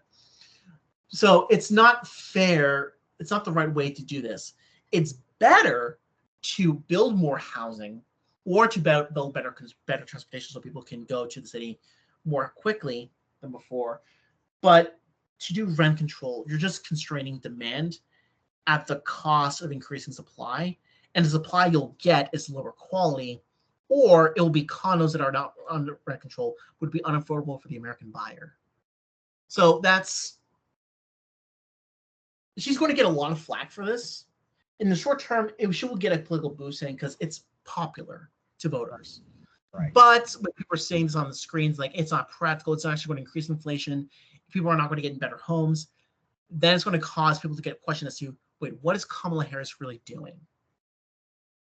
Granted, she had to have a proposal because it's been weeks since she sort of entered the race, and she has no real proposals. She hasn't done interviews. She hasn't really taken questions from the press.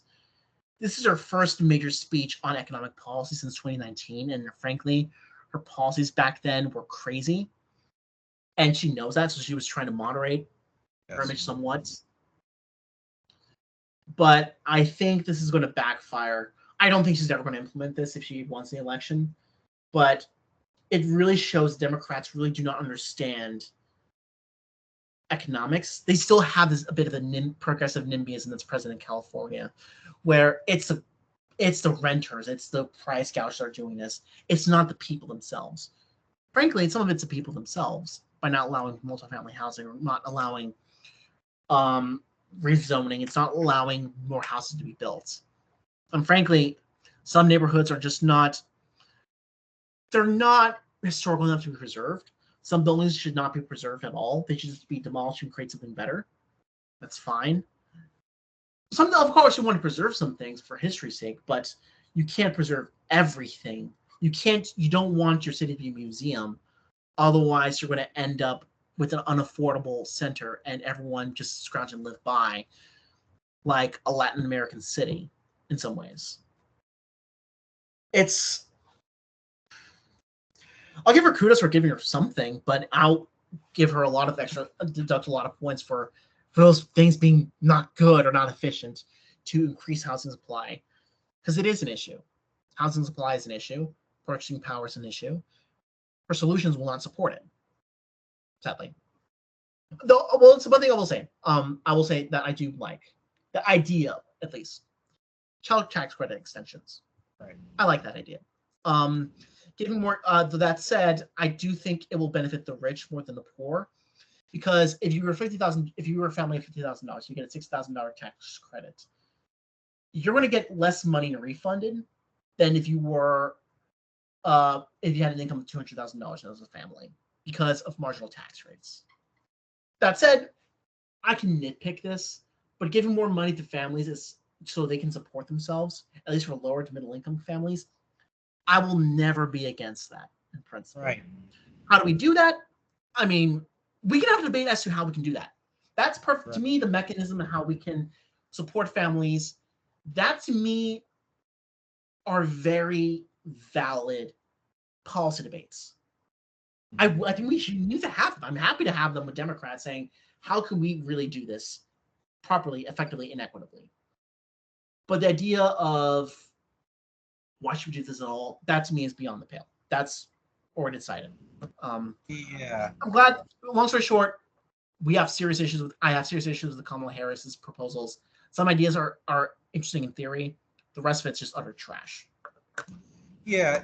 My view, I mean, I understand the spirit where she's coming from, although I'm skeptical where she's coming from because I believe she's more of an opportunist. I mean, she is, was against Trump's tariffs and really repeats the logic, which is, associated more with the Cato Institute than even her own party's progressive or labor-oriented base, that tariffs are going to increase your prices. She said that in her speech, and I was just rolling my eyes. There are aspects of it I agree with in spirit. When it comes to the equity, I would like to see more of a fair deal, obviously, for our working and middle-income people. I do agree with that. As you know, I'm generally not a Reaganomics or supply side or trickles-down economics enthusiast generally, but I'm sure you can kind of tell I have some slivers of libertarian or free market ideology, or fundamentalist is a better way to put it, because I'm free enterprise people fundamentally. But I have concerns. And number one, I don't think we'll all agree that egalitarian to a point, but not really in that sense. You're never going to have a situation where you're going to have class leveling. It's going to be the same. I don't believe in equality of outcomes. I do believe, though, in a total equality of opportunity, and people with more money are going to have opportunity, or even middle class or working class. It's just that's the way the world works, and that's one of the reasons why my problems with both the hard left as well as also free market fundamentalism is they don't see how the world ultimately is. They see the world through their ideological lenses. And while they make good points on certain issues and certain critiques, and in the case of the free market folks are better at policy than the hardline Marxists, certainly that's an understatement, they have severe flaws. Price controls, I mean, I have studied price controls as a policy of fascism and National Socialism, not only in Germany, Italy, Japan, but also within their collaborationist states. And yes, it was a failure. I do believe as much as possible that the free market should set prices as much as possible. Yes, with certain exceptions like Medicare negotiating, having the ability to negotiate the drug prices at a lower rate. That I do agree, especially since it's involving federal money. Concerning the housing market, I think there is an issue of supply and demand. I do put the corollary, though, that developers, housing developers, and especially down here in Florida, New York City, and everywhere else, they're incentivized to build high-end housing in as much as possible to make the best return. So I agree in part with increasing supply, but that doesn't answer the problem of the private market and how private enterprise work. Rent controls, it's great in theory in some ways, but in reality, my concern is while it might work for the homes and apartments that are owned possibly by institutional investors who have the capital to continue investing, you do have small and medium-sized landlords where that really will impinge and infringe on their ability, their financial ability to invest.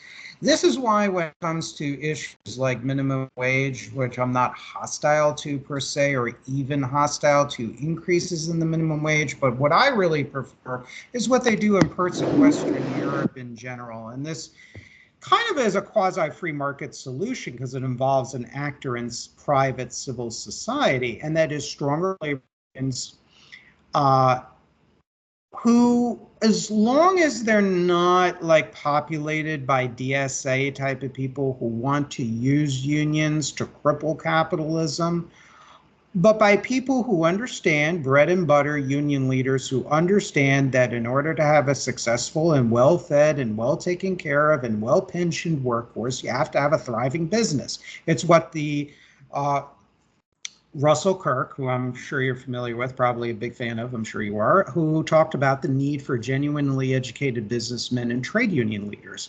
And this is where I think public education comes into the role too. I think when it comes to high school, not only do they need to teach personal financial literacy, and I knew that they're doing that in certain states, but basic institutional and historical economics of the historical and institutional school, as well as the value, the economic value of the investor, labor, consumers, etc.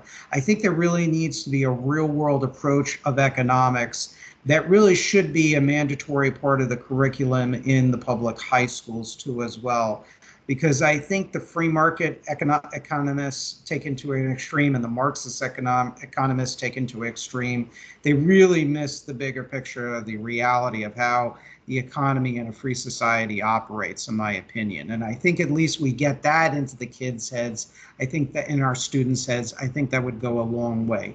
I would like to see tenant unions potentially too as well. I think, again, individuals are generally powerless in negotiating and bargaining power with employers. That's reality.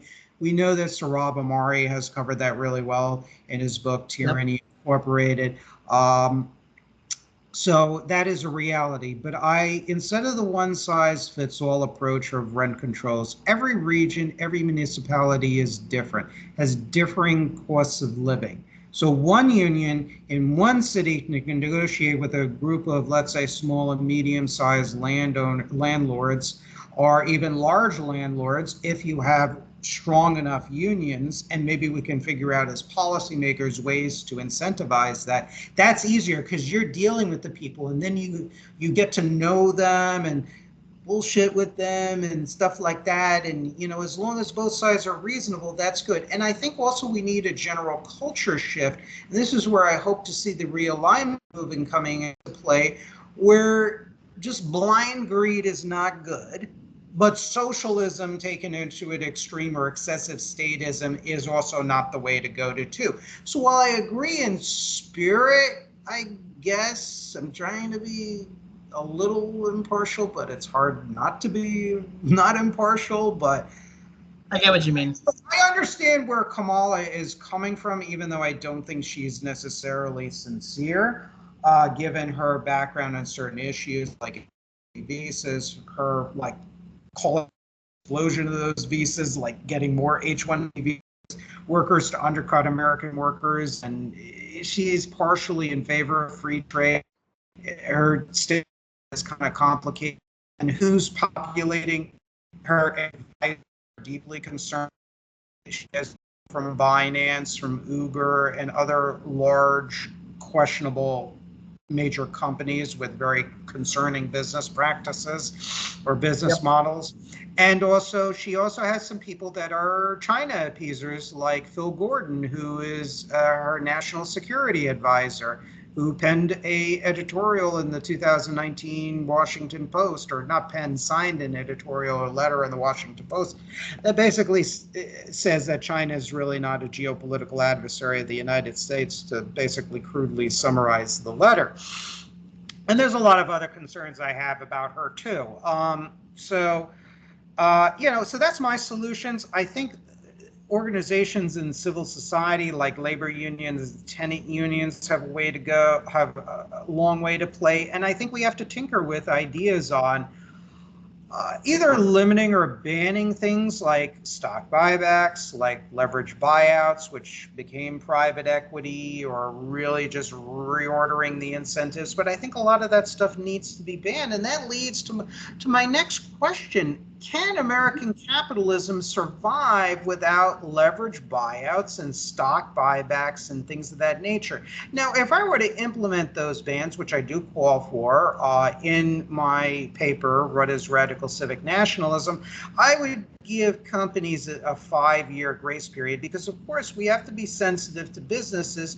And my concern, to put a counter argument to my argument, my concern would be, how would that affect the economy? Because you don't want to shock the market and everything. And we have to accept opposing points of view, like I gave for my own policy choice. So it's like, that's why maybe having a grace period could help. But I think also getting our younger generation of business leaders and using public education, not only to teach a balanced patriotism, but also to impart a real understanding of economics. It doesn't have to be undiluted Marx or undiluted Milton Friedman. So, I mean, what is your stance on what would you do? Because I think you and I have similar policy proposals in some ways, but my concern as a skeptic of my own policies is, what if that causes a shock to the economy? Like, boom, I own stocks, like decent amount for a guy my age, and I don't want it trashed. So how do we steer a middle course? Well, unfortunately, I think we're at a point where we have to see shocks. This is going to sound terrible, but I mean, these kind of programs that will need to be implemented, there will be several shocks to come out of it. I think there will be short-term pain, but I do think the benefits will be far larger than what we're seeing. Mm-hmm.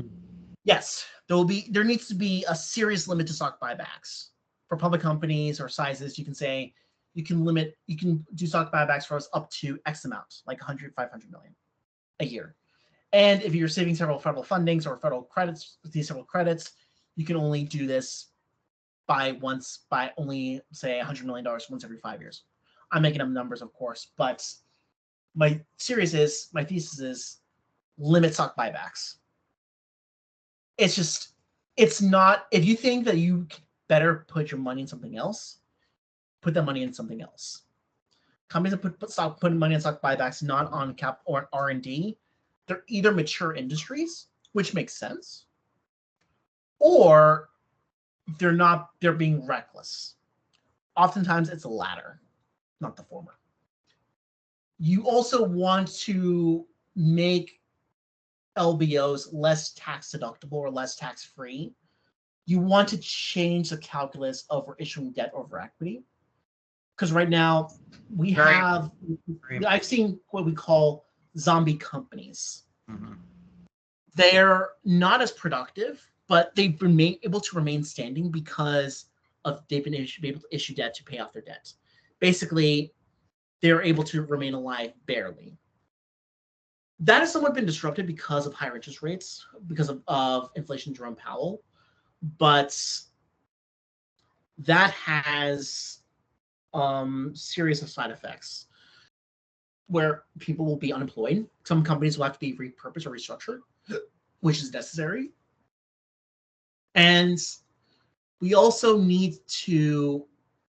we have to re-implement Glass-Steagall, to be perfectly frank with you. We have to I am reinvent. happy for us to deregulate part of Dodd-Frank, try to allow banks to do proprietary trading, but you have to break up the commercial and consumer side.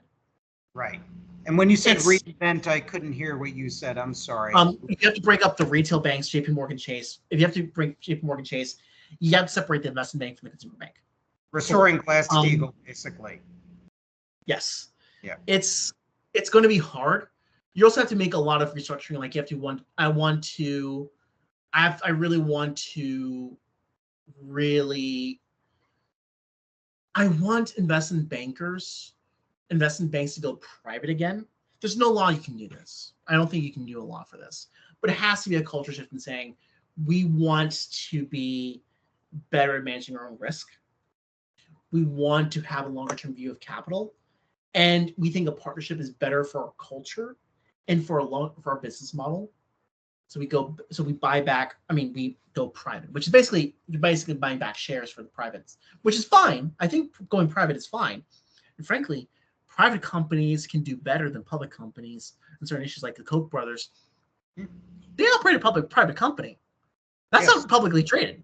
I know. And Hershey, I mean, that's owned partly. I think that's partly owned by the employees themselves, where they're just they work for the company that they own, and they have incentives to ensure that the company is sustainable long term, which is good.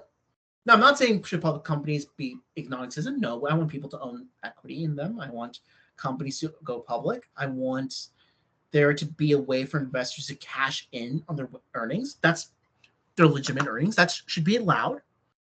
But I also believe that the shareholder capitalism America allows is not effective.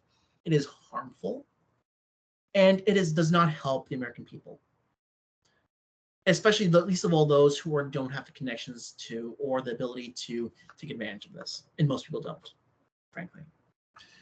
I think there has to be changes in Wall Street. I don't think we're going to do this because, frankly, I've met some of their lobbies. They're very well trained. They're very organized and they're very well funded. And also, the financial industry has very good proponents of the status quo, like Jamie Dimon. Mm-hmm. My silver lining is that Jamie Dimon's going to retire eventually, and they're not going to be there's no good industry expert that Congress can go to. But that's just for the public side of finance. The private markets or the shadow banking, that's a whole different can of worms. But that said, I want us to break the big banks so that nothing is too big to fail again. I also want to improve our incentives so that banks are not focusing on short-term share buybacks, dividend policies, share issuances. They give good advice. They help their companies or clients. They do mergers that make sense, that promote actual synergies. It's going to be a bit of a cultural shift. We kind of see a little bit of that, but it has to be more of it. That's the problem with culture shifts, that you really can't create policy for that. It really has to be a change of mindset. That's the most difficult part. And I think, to be honest with you, and I don't want to sound pessimistic, but I'm just being realistic based on history. I think with the Americans, I think it's going to take a catastrophic event. I mean, a global war with Russia and China combined with a massive cataclysmic depression that no amount of stimulus, the way at least, for example, President Obama did, can help. And I think I think that could be an opening for people on our side to really gain more credibility. I think the system might not have a choice, but then to approach people like Orincast or whatever. I mean, but nothing, this is not a guaranteed scenario that I'm giving. It's just a possibility. And I think you quote, I'm very familiar with Churchill's quote about the Americans, and I think unfortunately is right. I think but the one of the good things, many good things I'll say about us Americans is that we're also very resourceful and very resilient to the extreme. I think that's embedded also in our DNA of people. And thank God we do have the human capital, the intellectual capital to really pick up the pieces. Remember, Milton Friedman and others within the Mont Pelerin Society, they were granted much more well-funded than, say, American Compass, for example, or the Coalition for a Prosperous America. Although the CPA, I used to be involved with them. I mean, they have money and they have some business people, and they're an up-and-coming organization, it seems, as a lot counter-lobbyists to the free trade folks. But I think, as I was saying, the Mont Pelerin Society, the Milton Friedmans and others, they were considered pretty much on the fringes until starting in the 1970s, but really in the 1980s and onwards. And Milton Friedman talked about basically waiting for a crisis to come and make sure that the ideas are lying around, as he said. And then once you have the crisis, then you're able to implement these ideas, which is, it's an interesting quote, let's just say. Unpopular ideas cloak themselves, and they tend to be the practitioners of these and theoreticians of unpopular ideas tend to be kind of opportunistic and deceptive in certain ways.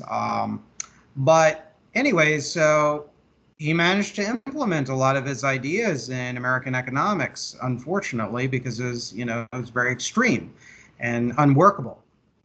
Despite its aspects of it sounding good and rooted in common sense to some degree, it just didn't work out. And I think that's where people like on our side of the fence really can come into play. We're developing these ideas on shows and our writings and think tanks, and we have to we're spreading the seeds right now. And the more we do shows, the more we have outreach programs like the NatCon conferences, or maybe if American Compass have a conference, for example, which I think would be a great idea. I would certainly attend that for various purposes, networking and whatnot, and support. I think that would be a good thing. I think one of the things our side needs to do is have these conferences, not just NatCon, but ones that are focused exclusively on economics and national security. And I would like to see, how CPAC, their conferences, which unites the different conservative movements. I would like to see our own version of CPAC, where we have people like Trevor Loudon, Jeff Nyquist, and others, who are, in my opinion, good on Russia and China and the domestic communist threat, but might not be fully on board with our economic ideas. But they criticize the establishment for their accommodationist and free trade views towards Russia, China, and everything else. And then bridge that gap, and then have people like Orrin Cass and Julius Krein and the writers of American Affairs, and just gather us on one big, create our own alternative to the CPAC, but not being leftists or Marxists or communists, and forget Nick Fuentes and his neo-fascist racist bunch, which are collectivists, by the way, opportunistically. Keep if those. Anything. The last thing I'm going to say, and then unfortunately I'm going to have to leave, but me too. There's some hope. I know it sounds very American, but I have optimism. I have been talking with people of my generation who knows that things need to change. There are people who want to organize. There are people who are trying to make things happen. And I mean, you're talking about CPC. I mean, I've talked to Ian Fletcher. This is his book on industrial policy. It's a great read. Long book, but it's worth the purchase to your viewers. Things are changing. People realize that this cannot happen anymore. I hope we do not have to go to a financial crisis again to make this happen. If it happens, it would be cataclysmic. But there are people waiting on the sidelines and on the front lines who are wanting to make this happen. As for a conference idea, that would be fantastic. But not there yet. But we're getting there. But that said, I really do think we are getting to the point where there is an intellectual undercurrent that within a few years can really create policy for the next generation. There's this idea of 440. I created this that govern through the next 4 years while thinking about how will this impact the country over the next 40 years. And that's how presidents should act. That's how people are thinking about increasingly. And there is change happening. Ironically, happening because of Donald Trump in some ways, since he started the conversation, by the fact that he won. Mm-hmm. So again, the paradigm has starting to shift. It needs to happen faster. I want it to happen better, but it is happening. That said, we need to be better organized, we need to be better funded, we need to be better manned. So that when when the opportunity does happen, whether it's through the financial crisis or another means, we will pounce and we'll be ready. And we can do what the people have done for the New Deal. For back in the 1930s, we can do the same thing in the 2020s or 2030s. Can America rise again? Can America recover? Yes. It will be very difficult, which is why it's important that we are ready now. Yeah, I couldn't have said it better. A lot of it, I agree with you. I think, again, we have the ideas and the people. They are in the sidelines. And I think right now our job is to spread the seeds. But I seriously, if you're in contact, if you know Michael Lind, Julius Krein, there's a few things I want to talk to you very quickly after the show is done. But if any of you guys are listening, Sarab, and Julius, and Michael Lind, and others, I think we need to all have a CPAC. I think we need to get down to it. I think we have to see as organizers what our strengths are as individuals and task each person based on their strengths in activism and create some sort of new mega think tank. I know it's easier said than done, but something's got to give because there's a lot of brilliant minds out there. You're very smart. You're obviously very well versed on these issues. And, this is where something starts. This is how the conservative movement started. This is how even the progressive movement started, different academically inclined people, everyday people, business people, labor leaders, all of us getting together and talking about issues that we have in common. Where can people find your work again, Heberto? Sure. I do publish occasionally on other publications. But you can find me at the Young Tory at Substack. I do write a bit. I do have a couple pieces coming up on the American Center, and that will be coming hopefully sooner rather than later. But you can find me on the Young Substack. I also have some pieces published on the National Interest and National Defense Magazine. I do hope to write a bit more coming soon with the American Conservative and a few other places, but that's TBD. That said, you can also find me on Twitter at Heberto Limas. I'm happy to speak to anyone on this. But yeah, thank you very much for having me, Kevin. You're welcome. Hopefully you'll be willing to come on future programs because I think you would be probably by far the best guest on economics, and I think we have a lot of agreement and alignment on economic issues, especially and a lot of domestic issues, and probably even half overlap with foreign policy issues or partial overlap. So hopefully we'll have you on for future programs as news unwinds, which seems to be happening every day, every week. Thank you again, Heberto, for your expertise, for your deep knowledge and thoughtful policy solutions. Thank you all, everyone. Be safe. God bless. Stay safe and be good to one another. Thank you all. Bye-bye.